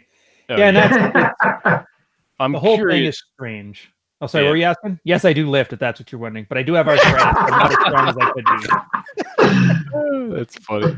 No, I was gonna say, TJ, when you encounter that, do you make an attempt to, like, respectfully, when you're in a social situation, there's a bit of a social contract between you and that person, are you doing anything to mitigate that, or say, hey, look, you need to, not for lack of a better word, just shut the fuck up? What do you do at that point with that, once you're encountering that with this person? Well, I got to be honest. At this point, they're the ones who are in charge. I mean, in so many different settings, they're the ones who are in control and calling the shots, or you got somebody who is just very an unmasculine man who is not willing to enforce standards within that space. And some of these is not just me; it's with now you're getting into the male social matrix, the sandbox stuff here. Right, but it's just I think that's why Masculine Geek exists, is because so many of these different topics that normal men like, but now they got to hide it, because the guys who are the most vocal, open, the worst stereotypes of it are these guys who come into a space, they invade it, kind of like the way that the girl wants to be that girl who invades the male space and gets all the attention. They want to do the same thing, but they're looking for something to make their entire life identity. If it's Star Wars or Star Trek or D&D, they're people who are not there for the primary purpose of which this space was created. Whether if you're doing Dungeons and Dragons, it's like you were just saying very well. It's to socially interact and build rapport with other people. And build friendships or whatever through interacting in the game. For them, it's almost the people matter. It's about following the rules, and they can't process that. But if they're in charge, nobody's going to want to be a part of that game. And if they're the most vocal and they're obsessive and that's all they do, where the other guys will just say, I don't really want to voice that I'm with. I enjoy this, because these guys are going to reach out and want other people to share in their misery. I think they're fundamentally miserable people. Yeah, well, you know what? You got to avoid the unlucky and the unhappy. Yeah. Seriously. At some point, you got to vote with your feet. Either take over or vote with your feet. Because by putting up with it, you're essentially enabling the behavior. Yes. Right. I know it sucks, because if it's something you really enjoy and it's the only game in town, which is what we're having now, where guys are pissed off that, female Thor is going to have her period, or I don't know what the hell. I'm sorry. I wish I could follow this better. I'm pretty sure I had material. I'm not good at the outrage stuff, but you know what I mean, right? So they just sit there and they sulk about it. But then the problem is you're still deferring to that other person who's running the show and becoming a rules Nazi with it. Right. At some point, you just got to either vote with your feet, or if you have somebody that you can reach, which, I've seen it occasionally where a guy can be reached. Let's use your Dungeons and Dragons example. You kind of get to the main point. Your point's to socialize and bond with the other guys. So if your dungeon master is acting all weird and rule Nazi on him, you just start messing with him and you start joking around and you do the social interactions to the exclusion of all the rule set stuff. So he's eventually got two choices. He's either going to kick everybody else out, to which point you still have the social group, or he's going to calm the fuck down, realizing, oh, the whole point here was supposed to get along and have fun. Mm-hmm. And it turns out I'm just the guy who's getting angry. But more often than not, they're just going to double down on it. So you're probably just going to have fun and get drunk while he's throwing Dungeon Master books at you. So whatever. Right. And that's what they're like 120 a pop. So I mean, welcome to it. I totally agree on the doubling down thing. And that's been my experience. And this is why now I'm very careful about the spaces that I participate in, because the first thing I want to look at, I think all men do this instinctively, they may not realize it, but we look at the man in charge or the man who's at the top, and because it represents what the space or organization or entity considers to be the ideal man. And if it's not something that a type of man that you want to follow or that you respect or that you think is able to lead well, it's just not, don't waste your time, because you're eventually going to get so frustrated. You're going to want to, I can fix this. I can reform this. We can change it. No, dude, that you're dealing with powers beyond your capacity, beyond almost any man's capacity. You'll end up having to destroy the house in order to save it. And so that's, I think that you mentioned that I've seen guys do that where they literally just try to like destroy it. If I'll rule the ashes, you can't tell me what to do. And you're just, right, and it's just not something I want to do. I don't like destroying stuff, or I just will tend to walk away. But people always say, why do men give up? Why do they walk away from stuff? Because we know we can't win, right? But we're not willing to it's not worth the effort. There you go. Yeah, we're not going to put up with crap, but we're not going to be that guy who sticks around just to destroy stuff, because we want to create stuff. We want to do things. We don't want to spend our entire lives just being opposed to something. So you know how easy it is to make yourself your own social niche nowadays? You could have 1,000 situational hierarchies or social groups or anything. The guy who has a CEO at the bank, one of his employees is like the DJ at the club. So each guy there is running their own little thing and they're working with each other. And if he doesn't like his boss anymore, he'll quit. If the guy doesn't like the DJ's music, he'll leave and go do his own thing. There's always another place. There's always another place you can make your own little niche, your own little group, and then run it the way you want to. So that reminds me of reminds me of there was a group of guys that were salesmen at a car dealership, and they had there was one woman that was one of the salespeople with these guys, and the guys would, kind of on the clock, they'd get together, socialize, talk shit, compete with each other with their numbers, wanting to, get the sale, all that. And the girl kind of bitched because they weren't really including her in it. Not that they were being, like full on discriminatory, but they kind of looked at her as like, well, we're the guys, we're competing here. And so, you don't even want to be in it anyway, probably. Yeah. But she bitched about it. And so what did and management came down on the guys like a hammer, you can't be excluding her, blah, blah, blah. They did that bullshit. So, while they were on the clock, they reined it in or whatever. But what did these guys end up doing? They ended up, when their shifts were over or when they were done for the day, they would all pick and choose some guy's house to go to. And that's where they'd play cards and talk shit and all that. And now they don't have to include her because it's like, hey, this is my house. I don't have to bring in anyone I don't want to. And so she got excluded there. Yeah, you can't force it. And it's just the thing. As a girl, you can't expect it because it changes the whole dynamic. Once you put a girl into a situation, it becomes less about the activity. So it's not about playing cards and shooting the shit. Somebody makes it about impressing the girl and being the guy that she would possibly pick. Yeah, the dynamic changes completely at the table. Yeah, and it's not even the girl's fault. Like, you can't blame it on her or anything. It's just the way it works as we're individuals. And then you put a second girl on there, and those two girls become a pivot point, and they drive wedges between the group because that's how girls socially interact. Yeah, it was Ian Ironwood had a great piece on this. If you guys haven't read it, about the swing set in the sandbox, and he said guys initially have an initial fit testing. And then afterwards, wholehearted acceptance. So, you go through the hazing, you bust your chops. If you're in and you know what you're doing, all right, you're in. And it's very hard to kick a guy out. Girls, on the other hand, initially wholehearted acceptance, but then it's constant undermining every step of the way once you're in a group. Oh, shit. No, it's true. And just think back to your girlfriends and wives, and they're all their frenemies that they hang out with. Yeah. But that's what also frustrates me, and this is why I'm so careful about looking at the leader of a group that I get involved with. Is this the guy who's going to say no to some guy who says, dude, can my girlfriend join us? No, she cannot join us. He has to be able to say no, not just to girls who want to join, if his girl or some cute girl, whatever, but also to his buddies. Like, you got to be able to say no to that stuff, because there needs to be boundaries. Yeah.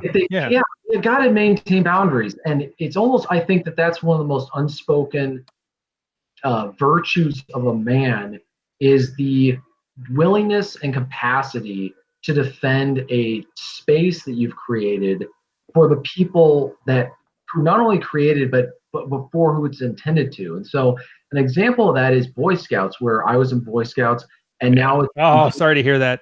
Well, now I'm sorry to hear that. Yeah, I was a Boy Scout as well, back when it meant something.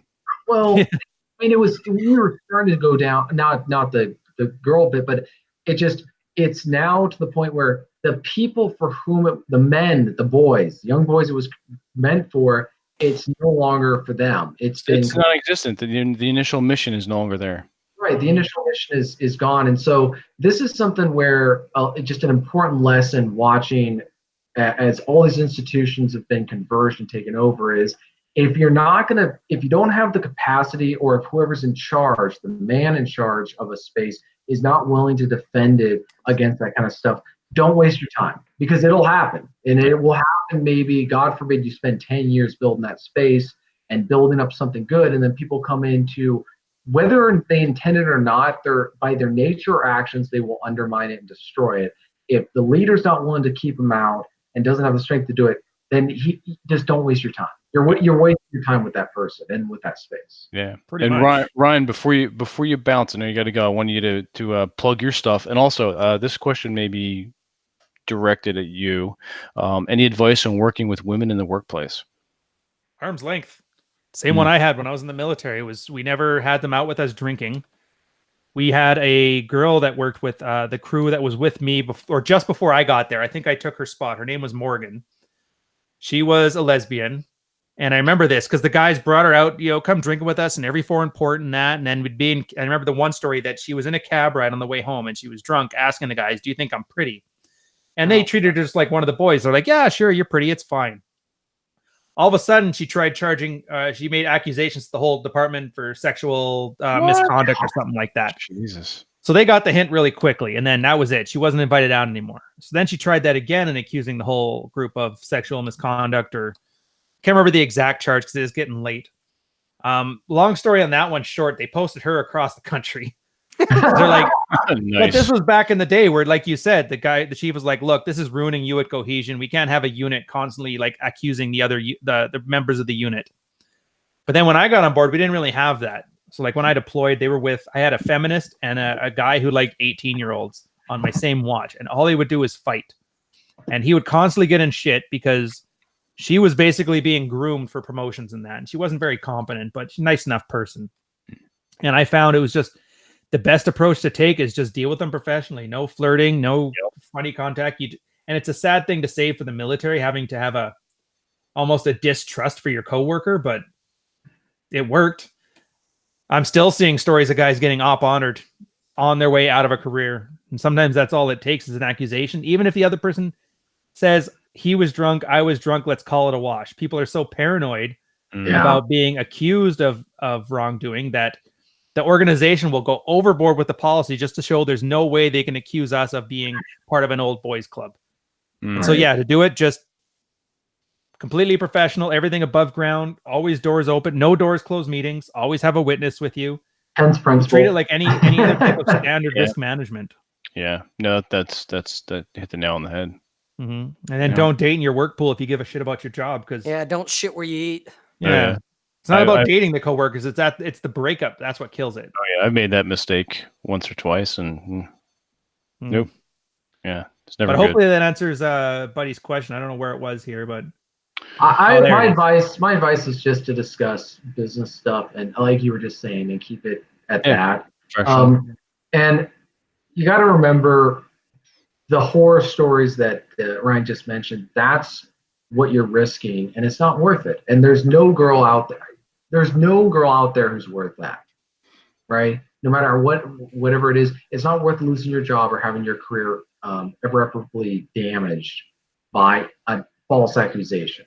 So just, and that's the other thing is before you get involved in any job or organization or something like that, kind of figure out what the policy is. Because if it's like that, then just say, I don't know. I would just be cautious about that. If you can't help it, if it's already there or if it happens retroactively, but if you have some control over that, that might be something to think about. Just be aware of what's going on. Yep. All right, Ryan, I know you got to bounce. Do you want to go ahead and plug some of your stuff? Sure. I guess just check me on YouTube. I'll keep this one simple. That's YouTube/C/Ryan Stone. As far as everything else, everything you can mostly find me, it's just Twitter, Instagram, _Ryan_Stone, and then ryanstone.com where I have the blog and then the other stuff that I do. I don't know, you guys wouldn't know this from this, but technically I talk about guys and helping them through failing relationships, marriages and long-term relationships, and how to make those more successful. Maybe not in the way that you originally signed up for, but they eventually do get the man to succeed. So excellent. And he does some great cooking videos while he drops the red pill too. I heard about that. Yeah, I did subscribe to your channel. I'm gonna check this out. It's pure genius. It's like when I first watched it, it was like, oh my God, okay, the guy's a cooking aficionado for one, but then it's like he's hiding the red pill, so it's like deplatform this. Subversive. It's like putting the medicine in the peanut butter for the dog when it's sick. Pretty much. You try and if you notice too, I always use like samba and bossa nova, like elevator music for the background. I love the juxtaposition between talking about your cheating whore wife and then elevator music. And he's got his dogs in there because who doesn't like dogs? Do you use your NPR voice? Kinda. Okay. I need more bass in it. That's the problem. I don't know how to do the diaphragm right, so I'll get there. It's all if you like do Zen or you practice breathing, you can get that deeper voice as your. That's good because I breathe every day. I can do that. There you go. You're right. Anyways, you guys have fun. Enjoy the rest of your show. Take care. Thanks, Ryan. We'll see you, man. Thanks. No, seriously, guys, you need to check out his stuff if you haven't. Yeah. The very first time I watched one of his videos, and it's like, what the fuck is this? Is this a cooking lesson, or we're going to talk red pill? And he starts off with, we're going to talk about omelets today, and and he's whipping them up, and then all of a sudden, 2 minutes in, and all of a sudden he's like, it's almost like, okay, the woman's walked out of the room, guys. Here we go. And he starts talking red pill shit. And it's like, oh my God. And then, 30 seconds later, okay, now you got to flip the omelet over and you got to add a little bit of green peppers and put a dash of, pinch of salt. And oh, by the way, all women are like that. It's like, oh my God, this is great. Yeah. Because it's like good luck in deplatforming this when it's a fucking cooking video. Yeah, right. Or it's him making coffee. It's that's how it's going to be done in the future. At some point, is you're going to have some guy just sitting there with his dog, teaching it how to play fetch, and then just throwing in a few lines every now and then. Just what it reminds me of is, and I don't know if it's even still a thing. I know it was kind of a thing for a minute. Have you guys heard of steganography? Yes. TJ, have you heard of it? I've heard the word. I'm not sure what steganography is kind of sort of a form of crypto. It's encryption. What it is in a nutshell is it's you hide something, whatever your source is, inside a picture. So you and I are swapping pictures of your dog, over the internet via email, whatever, and it's your dog. But if you have the right software and you have the password, since I created the file, so to speak, I attached this, text file or whatever that actually has the real message in a picture of Reese. And on the surface, everyone just thinks, oh, these guys are talking about Reese. How cute. But you're actually, decrypting it and extracting the text file from within it and getting the real message. That's what this is kind of like. He's got to look it up now. No, I'm just responding to a comment on what's going on. No, it's. I think that's where we're going to get to at a certain point. Is where almost the dark. I hate to use the dark web because it's become such a dorky thing to say now because the New York Times wrote about it. But I knew a guy who was not part of, but he ventured into the dark web. But this is like 12 years ago or whatever. And I think it's either going to be that, or it's going to be where that's how people are going to communicate stuff, because what will be on social media will be so controlled, and the consequences for violating stuff will be so bad. You lose your bank account, or you lose your MasterCard, or you lose everything. They all but shut off your power if you say something that they don't like. And so you end up doing a video with Reese, like the dog that I hang out with, and you do something that only people that you like, what Rob was saying, or you just speak in code, kind of like how Cockney slang was developed in the prisons, so that the prisoners in London, so that the prisoners could talk to one another without the guards understanding it. Now, of course, most people, if you follow it now, you can understand it, but at the time, it was all code. It just took a life of its own. Yep. Well, and it's funny you bring up, it's like Metal Drummer says, call it the deep web. And it's funny, we were kind of, when we were talking, us three kind of off air last time, where we were talking about, being deplatformed and how can we sure stay with us in the event that happens to us. Number one, guys, sign up for the newsletter. Jesus, did you hear me over the fucking typewriter pounding going on there? Jesus Christ, TJ, what are you doing over there? Calm down, you. God Did you damn. turn up your hearing aids just a little too much? Well, I think I could hear it just fine, but oh, good God! I think you moved in response to our saying that your audio kind of sucked. I think you moved your mic really close. Okay. Well. But the other thing that we could think of too, that besides the newsletters being a way of staying in touch with people in the event that something happens to us. Yeah, we were just talking about that. Would be the other one that I just thought of a little while ago too, would be Tor, and getting an Onion address where you literally just clone or mirror the website to an Onion address, and that way it is part of the deep web type of thing, and that way we just kind of give that out. No, that's a good idea. Yeah. Hey, Sam's on too. George and Sam's listening in. I know a few sites that do that they have. Well, DuckDuckGo is a good example. Oh yeah. We get a lot of got one that's from Onion. We get a lot of DuckDuckGo traffic. Not surprising. Yeah, we do. We get a lot of search. It's the dissonance search engine. I use it quite often, and I would use it exclusively if the search results if they were better than or as good as Google. They'll be on their way as they perfect their algorithms. I mean, here's the thing. Google's search engine results are so good because of the things that we don't like about it. That's part of the reality. But DuckDuckGo, if you guys don't use it, it doesn't track you or do anything like that. Mm-hmm. It's very much privacy oriented. I have it on my phones.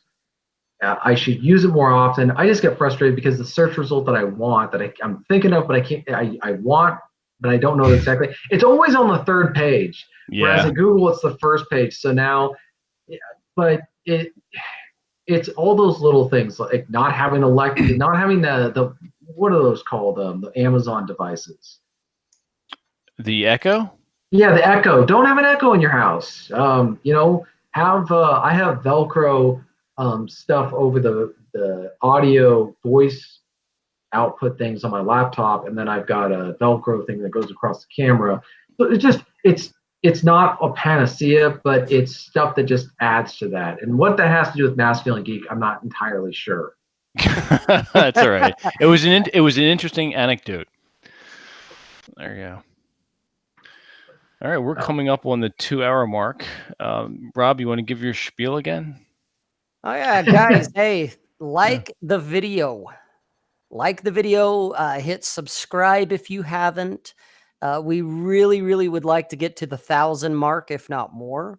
Mm-hmm. And hit the notification bell so that you know when we're having our next event, which is held bare minimum at least every Wednesday at 9 p.m. Eastern Standard Time. Yep. And we're doing something different, which you may have caught last Saturday, called the Masculine Geek Cartoon Hour. Volume 1 was this past Saturday. It seemed to be a decent hit. We got some good views and a lot of people in the chat for 10 o'clock Eastern time in the morning. And I think what we're going to do is do that twice a month. So join us, what's that? The 18th. Yeah, I won't be able to be on the 18th. I can tell you that right now. Oh, neither will TJ. No. Ruh-roh. Oh, so we'll have to Might have to reschedule do it that for the later. 25th. Change the schedule. The schedule. We'll do it for the. That's fine. Twice a month. We'll do it the 25th. Okay. Will you be back, TJ? I will not. That will What be. the fuck? I'm gonna be. God, you're gonna be in the air, right? That's T-17 classified. Okay. That's I will be- NC-17. You got to be at least 17 to see it. I will be in an undisclosed area, undisclosed location in the occupied zone. Oh, okay. Ah. God damn. Okay, so everyone will be gone. Well, we'll set it back. That's not a problem. We'll do June 1st. So May's getting off to a rough start, but that's all right. We'll get back on the schedule. Not a problem. So that's happening. And then TJ, we talked about, this is a good way we can segue into this. You made something interesting for the, let's just say the 1,000th subscriber. Oh, What did you do? You made something with your own two hands, with love and care. So if any of you watch Aaron Clarey's podcasts, some of the older ones before he started turning his place into a pigsty because he's moving, you will note that he has a Enjoy the Decline wood plaque on the left side of his shelf or whatever in the background. That was made by me, and here is the carbon copy that I made. That's the title of his book. That is the title of his book that you can go get on Amazon or wherever you want. Mm-hmm. And so this will be part of a giveaway. And there's only two of those in existence, right? There is only two of those in existence. I will personally burn my name on the back so I can take credit for it. You can't give it to someone else. But yeah, so then you will be able to say that you have the exact same one as the one that Captain Capitalism has. So you can be a lieutenant. You can be an official lieutenant in the field. There you go. So here's what we can do. Once we reach 1,000 subscribers on YouTube, let's see. How are we going to work this? I've actually never done a giveaway in such fashion. Any ideas? May have to figure out like a random number generator or something. And to collect names. Absolutely. We need a random number generator. And those we can do online, but we need to collect names for that. So, have to sort that out. Yeah, we'll think about that. We'll do a post on it. This way, whoever's watching will know to go to a post sometime soon, so they can get there and be entered into the drawing for the Enjoy the Decline. Right. Custom made. And TJ, who did you beat with that before you burned the Enjoy the Decline into it? That's.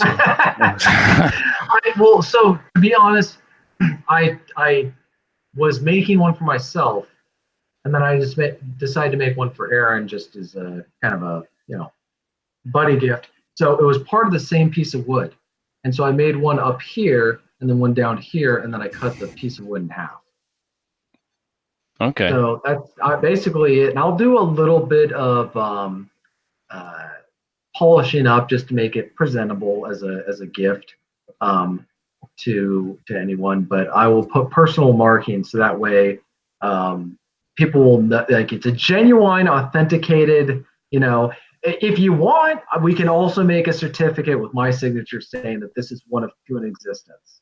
Cappy's got his Generation Xer certificate thing. We can do the exact same thing with this. So yeah. All right, cool. Yeah, we'll figure out a way to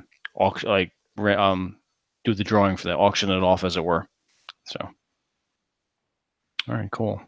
Sam, I've seen them making the Twitter rounds.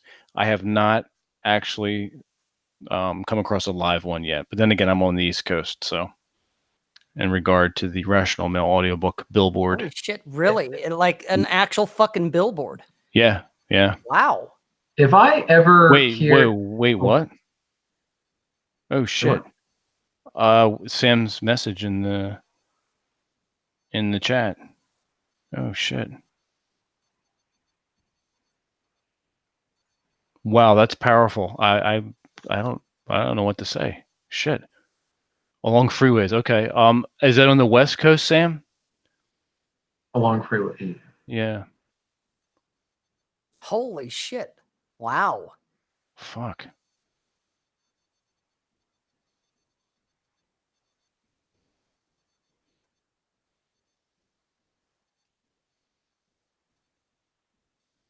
Yeah, well, That's good. I would imagine. Yeah. I imagine it would. Yeah. Well, I know another way that we can increase sales, and that's by talking about that stuff here on this podcast as well. All over the Southeast. Okay. Southern California. Okay. I'm up here in New Jersey. I don't know if it's made it. Obviously, not made it that far. Yeah, it hasn't made it to Utah yet either. Yeah, well, that means I'm gonna have to order a whole bunch of those copies to give to my buddies, because God knows that some of my buddies need. I'm just going to start, not for anything. Yeah. I'm just going to start carrying some with me, leaving them in random places and people that you can just see. Because I've run into dudes like you're just out shopping somewhere, and these guys are just completely run over by their girlfriend or their wife. Like, come here, read this. Just read this. Yeah. So, guys, if any of you are listening who haven't bought the audio book, get it. Yeah, go get it on Audible. Download it. Yeah, I have all. I've got them all too on Audible. I've actually got all three digital. The digital, the hardback, or paperback, I guess, and the audio version of all three of his books so far. And I'll do the same when the fourth comes out. Yep, absolutely. Yeah, I don't have the ebooks, but I have the hardback copy. I'm going to buy more hardback copies. Yeah. Sam, I'm sorry to hear that. We're you need anything? You want to come on the show? What can we do to help you, Sam? What do you need? Yeah, if you need anything, you want to come on the show, you want to talk.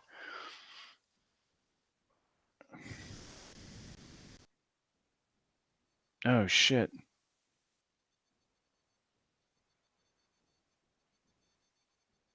Damn, Sam. Damn. Cool. We would be honored, and it would be a privilege to have you on. Yeah, for real. Yeah, absolutely. Do you have your DMs open on Twitter? I'll DM you from the Masculine Geek Twitter account. Yeah, I know a couple other websites that get a lot of traffic that people would be interested in. Oh shit! Wait a minute. Hang on a second.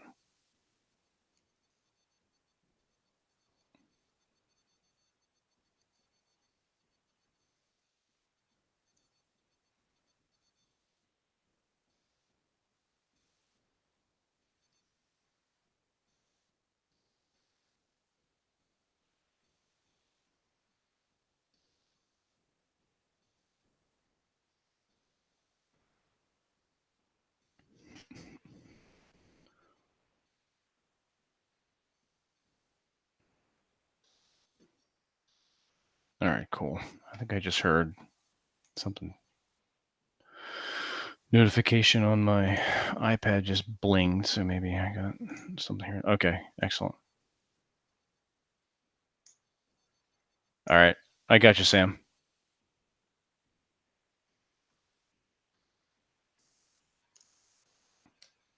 All right, cool. I think I've already added you. Yep. All right. I think, yeah.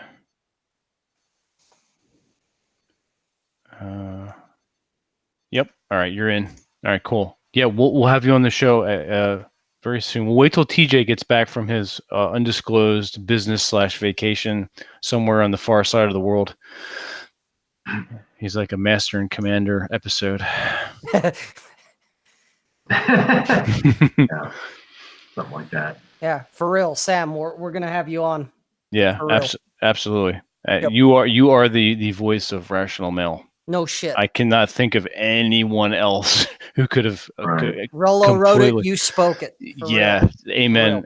Amen, brother. Absolutely. I and I go back and listen just to hear Sam's voice. Oh yeah. Just for the message, just to soak it up. It's fantastic. Yeah. So thank For you, real. Sam. Thank you. Thank you, Sam. For real. For real. Absolutely. All right. So let's schedule that. I'm excited for this. Oh shit. Yep. And going back to your other comment, Sam, about the 21 convention, it needs to be selling more tickets. For real.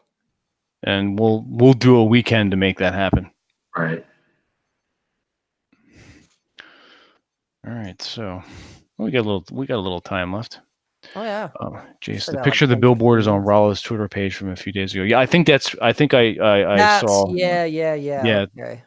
That's really good to know that it's picking up and getting mainstream, where average people who have never heard of this part of the internet are able to read this work, because there's so many men out there who need this stuff, and all they need is to have someone explain it to them, either through a book or through a voice. Mm-hmm. And for a lot of those men, you got to know that it's like hearing from the, not literally, but it's like hearing from the voice of God, giving them truth in life that they were always seeking and they couldn't find, and pulling them out of dark places in their life, or pulling them away from a dark path that they were going to go on. You got to know that the man is like Rollo's books and Sam's voice has saved way more men from suicide than any of these, suicide hotlines or the psychiatrist or whatever. Okay. So, yeah. I wasn't gonna go there. I kind of spaced it off, but you just brought it up, TJ. So I have to say it real fast. A guy I used to work with, his name was Carlos Meza. He and I worked at Loomis, which was the armored car company that I used to work for about 13, 14 years. And in that time, I knew Carlos for probably 5 or 6 of those years. He committed suicide Monday night. Okay. And I found out about it on Facebook because, I don't get on Facebook hardly at all. But the people that I am friends with on Facebook, they're all coworkers, former coworkers, people I know in real life. There's very few people I am friends with on Facebook that I don't actually know. And that's where I found out that, this was Tuesday afternoon, and that's when I found out that he'd committed suicide the night before. And I don't know his situation. I don't know for sure what got him there. No one really knows because it shocked everyone. He didn't talk about it. He didn't, he didn't give any indications to anyone that he was going to go home and kill himself. But guys, yeah, Rollo's work definitely can save lives. It saved mine at one point because I've looked into the abyss a couple of times in my life. But for real, guys, talk to someone. Okay, whether it is a suicide line, which I don't know, I think it's better than nothing. Contact me. My DMs are open. Okay, contact me here on YouTube. Go to robsays.net. If you need to talk, if you need to be talked off a ledge, let me know. All three of us. Yeah, for real, guys. Just reach out through Masculine Geek. Twitter DMs are open. Yeah. There's, I'm not going to judge Carlos for what he did. I get it, so I'm not going to say he was a bad person or he was weak for doing it. Sometimes maybe for some people that is the answer. And I don't agree with that, but I get it. But you're not burdening someone with whatever's going on. Okay. You're not burdening anyone there. It could be the difference between life and death, guys. So by all means, please reach out. Okay? Absolutely. Just reach out. So, all right. Now that Rob's brought the room down. Well, that wasn't my plan. No, I know. I'm messing with you. Just looking at some of this stuff, with what Sam's going through, but it's like, oh fuck. Yeah. And then when TJ brought up the word, it was like, oh fuck, here we go. It's time. It may be the end of the show, but it needs to be said. It's important. Yeah, absolutely. It's important. Women may attempt suicide, but guys complete it more often. Mm-hmm. And you're not alone. You don't have to suffer in silence, guys. No, And the thing is, the books that rule and other men in this part of the internet have written, and the stuff that Sam's done, they're fighting the fight. And if we're not going to stand by and fight with them, then what are we doing here? You know, like I'm here where I'm at right now and understanding my perception of, or understanding the truth and reality of things because of the work of men like that. So, we've moved to a more serious topic, but this is why I tend to bring in some serious stuff with Masculine Geek, because this is what it's about fundamentally. It's about being men and understanding what it means to be a man and masculinity and all this other stuff. And if we don't understand that and we don't have that right, then what we're doing is ultimately futile because it'll be undone by our lack of understanding on these things. So these are the fundamentals on which, and it doesn't matter whether you're doing a game of ball or you're doing building a building or rebuilding a car with friends and you're doing social stuff. Whenever that's involved, if you don't have this stuff down, everything you're working for is gonna get destroyed at some point, or it'll be you will undo it yourself, or somebody else will do it for you.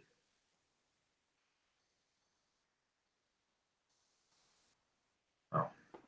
I'm just in the chat. Go ahead, keep talking. No, I'm kind of there too.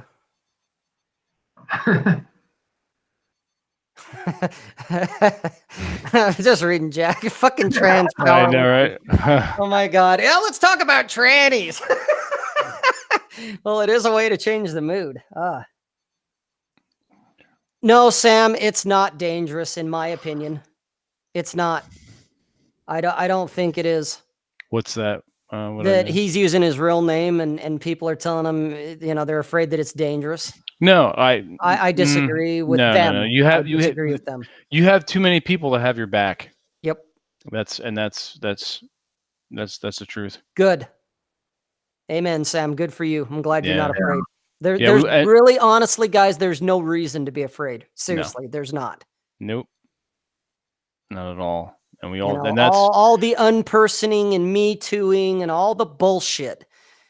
At the end of the day, ultimately, guys, seriously, it's fucking smoke and mirrors. Mm-hmm. Right. It really is. It's, I mean, to kind of throw a little dark humor on it, they can only kill you once. Seriously, it's there's nothing to be afraid of. It's all bullshit. Yeah. That's it. It's all bullshit. And they're also revealing that they're ideologically bankrupt. Yep. Because that's all they have left. That's all they have. Yeah, it's completely shallow. And it'll, my hope, and we'll see what happens, but one day that will be revealed. The extent to which they have nothing behind the curtain. It's already coming. It's already coming. I think that we're going to see just how weak this really is. Well, and it's kind of like a school bully that, that as long as you cower from them and bow down, the torture continues until the first time you stand up. And yeah, they actually might kick your ass, but then when you get right back up, you realize it wasn't that bad and they've got nothing at that point. Right. This is no different, guys. This is schoolyard bullshit from when you were fucking 12, just at with more people shouting at you, but it's all bullshit. Yeah. Agreed.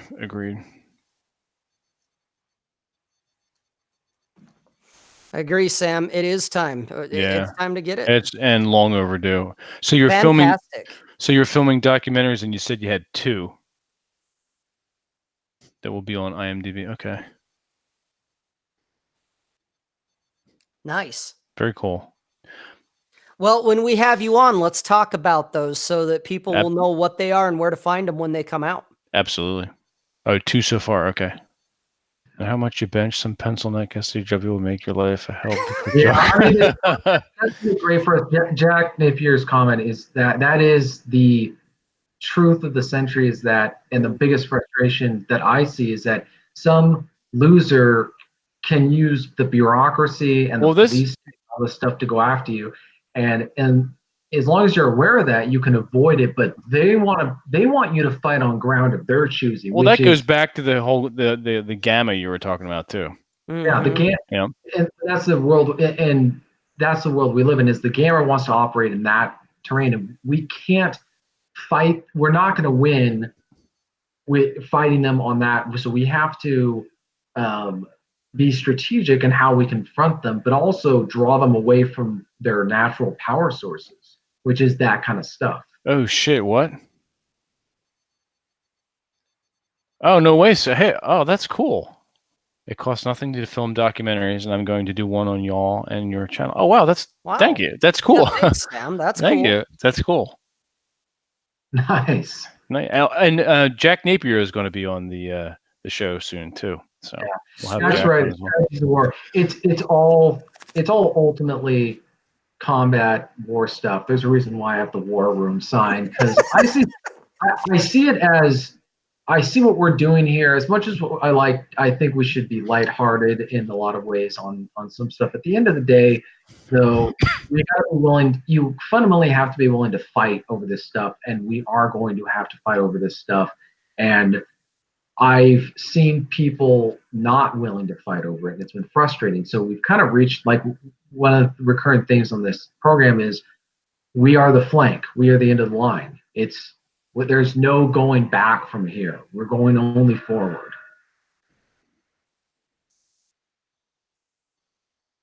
Jesus, technology's gotten fucking cheap. Wow. I know, right? I mean, when you think of documentary, you think of like a crew and lights and like 45 fucking people. Yeah, I know, right? And all the bullshit. I'm like, wow, okay, that's cool. All right. A masculine geek documentary, cool. That'd be cool. Yeah. Yeah. Pretty all different parts of what men are doing, you know. Yeah. And men coming together to form bonds of friendship, have each other's back, build businesses together, take care of each other. Absolutely. That's what it's all about. Build friendships. Yeah. Oh, yeah. Absolutely. Steve Jobs had its manufacturer make so they can agree. That's true too. Yeah. I mean, I suppose with what iMovie or what the hell's on this iPhone, you can make a movie with your phone if you think about it. Right. Yeah. You know? It's fucking kind of crazy, Vince, because we're living in a sci-fi novel. Well, not only that, but you're talking, you know, I'm watching the chat, you're watching the chat, and I'm listening to you, and there's obviously a little more of a delay on my end of seeing the chat because you're reading off what he's saying, and then like 2 seconds later it shows up for me. Oh, okay, cool. That's fun. But still, I mean, this is amazing because what a time to be alive. Yeah, we were talking about analog and VHS, and TJ was mentioning before, you know, the internet. I was born in, you know, grew up in the 70s. Mm-hmm. So I grew up with 6 channels, cassette tapes, VHS when it finally came out. I remember when 33 and a third RPM. What the fuck are you talking about? 8-track, dude. 8-track players. Well, you don't remember them? I'm talking about the things that lasted, not these, you know, Betamax bullshit that like. It's when you think about it, the Betamax tape made sense from like a space point of view. But for some reason, it didn't. Like, well, you know, that was just marketing, is why Beta never took off. Yeah, that form factor never took off. It's like the same with laser discs. Well, not only that, when Blu-rays came out, there was also HD discs, and I still have one. The movie 300 in the HD, and they don't make them anymore. I can't even play the fucking thing. So, but yeah, you've got a paperweight then. Basically, like I have an archaeological find, so let's put it that way. But yeah, we grew up in that era, and then what I'm saying is that every man must start using his God-given talent and his mastery of skills to bring saturation, because men are killing themselves. They are at an alarming fucking rate. And the interesting thing is the media obviously is not talking about this. Nobody is talking about this except us. Well, they're talking about it in the sense that here's what men are doing wrong. And double down. They're not being feminine enough. They're not basically they're saying guys aren't. Yeah, they're really they're going to increase it all the more, which is why I see this stuff, and this is what gets me riled up, is that I could have been one of those guys if it had not necessarily in that sense, but guys completely frustrated with the way things are going, not understanding it, and listening to people, these liars and frauds and charlatans and man haters and anti-masculine. God, there's no word like just satanic behavior from and words that come out of their mouth where they know what they're saying is a lie. They know that it's causing men to be so despondent and to be in despair, and yet they keep repeating it almost because they like what's going on. Yeah, that's true. No, that's been around for a very, very long time. Very long time. Yep. Before our grandfather's grandfather was born. So it's been percolating. Probably in a lot of cases, yeah. It's been percolating, yep. Long and time. now we're feeling the brunt of it. Are we at a climax, or is this more like the last hurrah? Is the question I've got. I don't know. It's a good question. Man at the convention asked us. Well, that was what I've been thinking about. Alice Bailey. Is, it reminds me of that line from, Return of the King. It's a great battle of our time. Yeah. Is this where it finally comes to a head? Exactly. It could be during our time. Yes. I mean, and we're, yeah. Hard to say. Yeah. Because where it has gone on for so long, are we just getting to a buildup? Are we actually hitting a climax, or are we kind of right at the tip of that climax going to the denouement? Are we wrapping it up? Where are we at? I don't think anything's getting. It's a generational thing, so it's hard to say. Yeah, I don't think anything's wrapping up yet, but I understand what you're saying. You get, if you tried to put it on a timeline, where are we at? I know TJ and I kind of privately talked about this a little bit of, where are we at in this whole fucking thing? Yeah. I think when we got guys feeling like Sam's talking about, that's a vision. Having stadiums filled full of men listening to someone like Rollo or someone like Ryan or George Bruno or whoever's speaking, and that be why not us? And us. Okay, yeah. Well, we can. Yeah, we'll do the show. We'll do the comic relief at least. Right. Comic relief. There you go. We're filling stadiums, and we're doing this stuff, and basically being mainstream. That's when that the tide is going to start really starting to turn. But that's a very good visual objective or goal to know that things are going to start changing, and that's something to aspire to and to want to pursue and look for. No, absolutely, and very true. Yeah, everybody. And I look forward to that day, because guess what? The opposition is not going to know what in the name of God. It's going to be it's going to be good roll. What my father says, I'm going to roll over you like 10,000 Marines. Yep.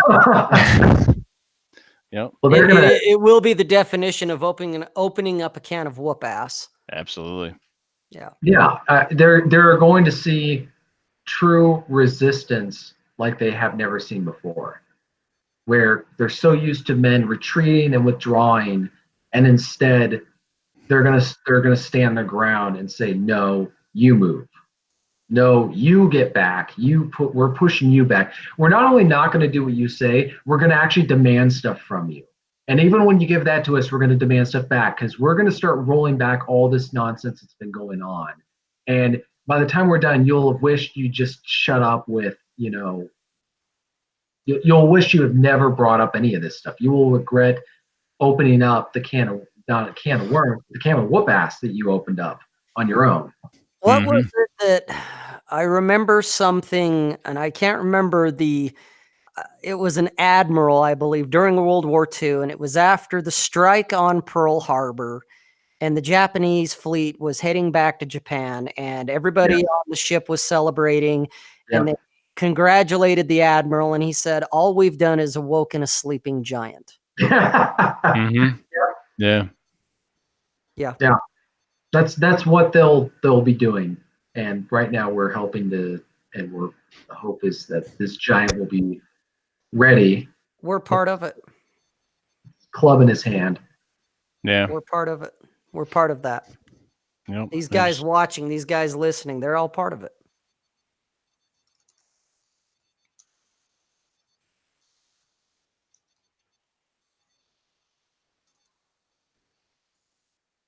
Yeah, Sam's newest comment is true. Yep. Yeah, it is. The old guard controls the mind of every woman, and it's catastrophic. Yep. Yeah, it does. That's why I said the soywood needs to fade away. Yeah. No shit.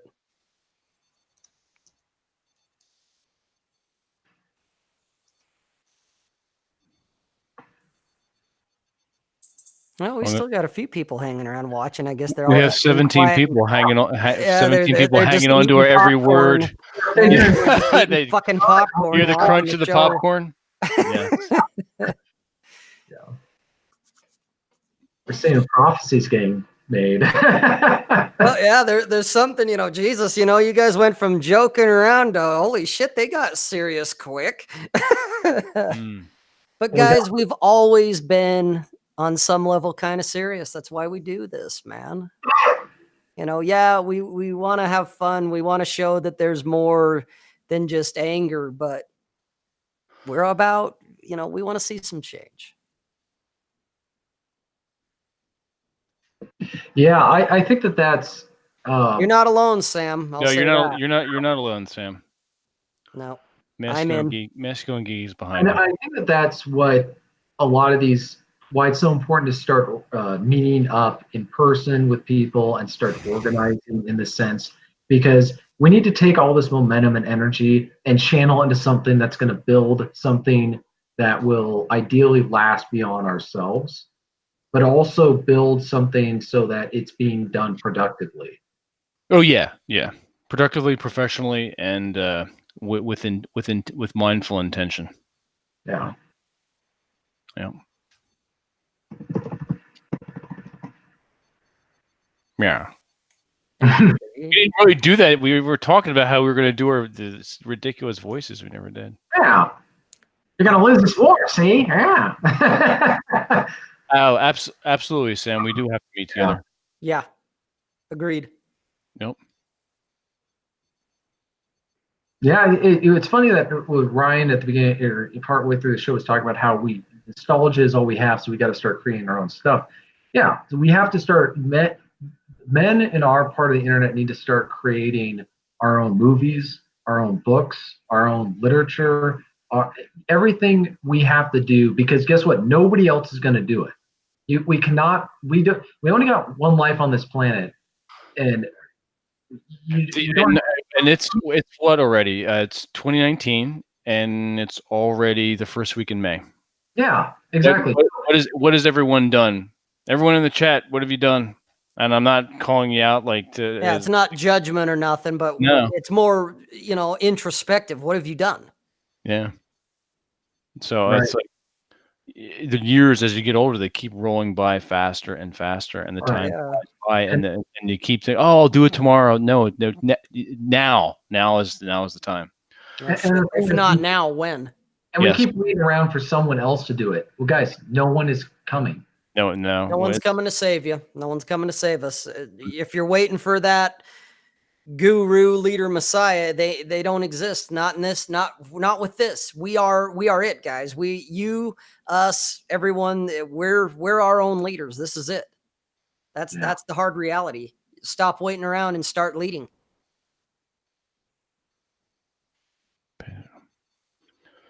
That's true, Sam. Fuck yeah, I can deliver money.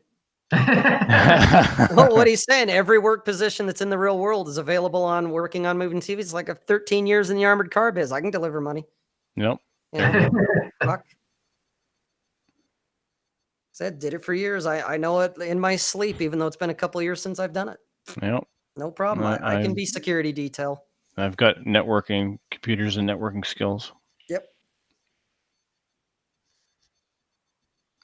And we can all shoot guns. Fucking A. No shit. Yeah, there we go. There's the spoken that was unspoken. Yep. We all shoot guns. Yeah, we all know how to fire a firearm.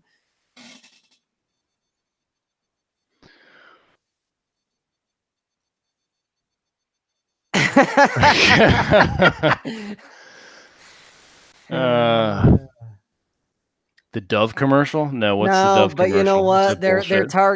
targeting the women on that. It's not Okay. for us. We're not the target audience. Gotcha. You know, it's like I've said, you know, if you're watching it, it's for you. It's like it's not for us, guys. That bullshit's not for us.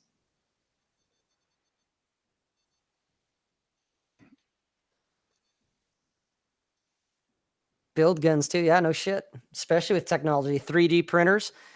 Yeah, you know, just watching a thing on that not too long ago about taking a 3/4 developed receiver and finishing it.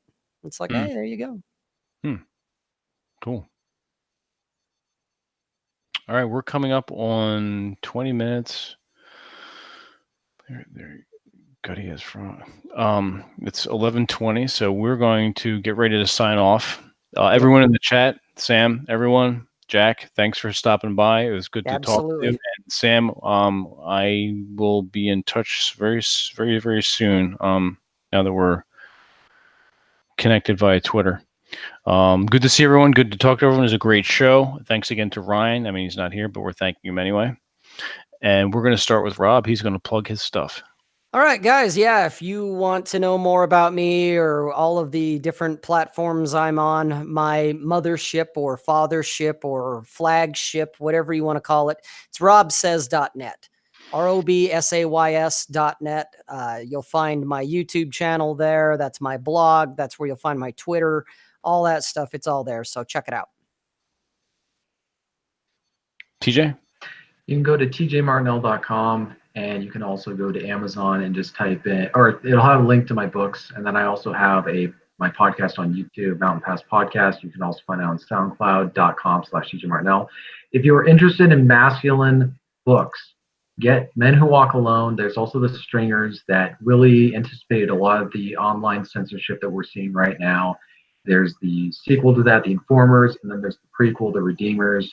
If you buy any of my books, the physical copies, you get the digital copy for free. I want people to start buying the physical copies, even though they cost a little bit more because of all the stuff that's going on. So if you're looking for that kind of stuff and you want to help support people who share the same values as you, that's a good way to do it. Excellent. Well said. VinceLaRosa.com. You get my first novella if you head over to Amazon and type in my name, Vincent J. LaRosa. But the main thing is Masculine Geek. MasculineGeek.com. Go over there. We have fairly regular content. One of the main things is our newsletter. Comes out every Monday. You're going to get content from all three of us.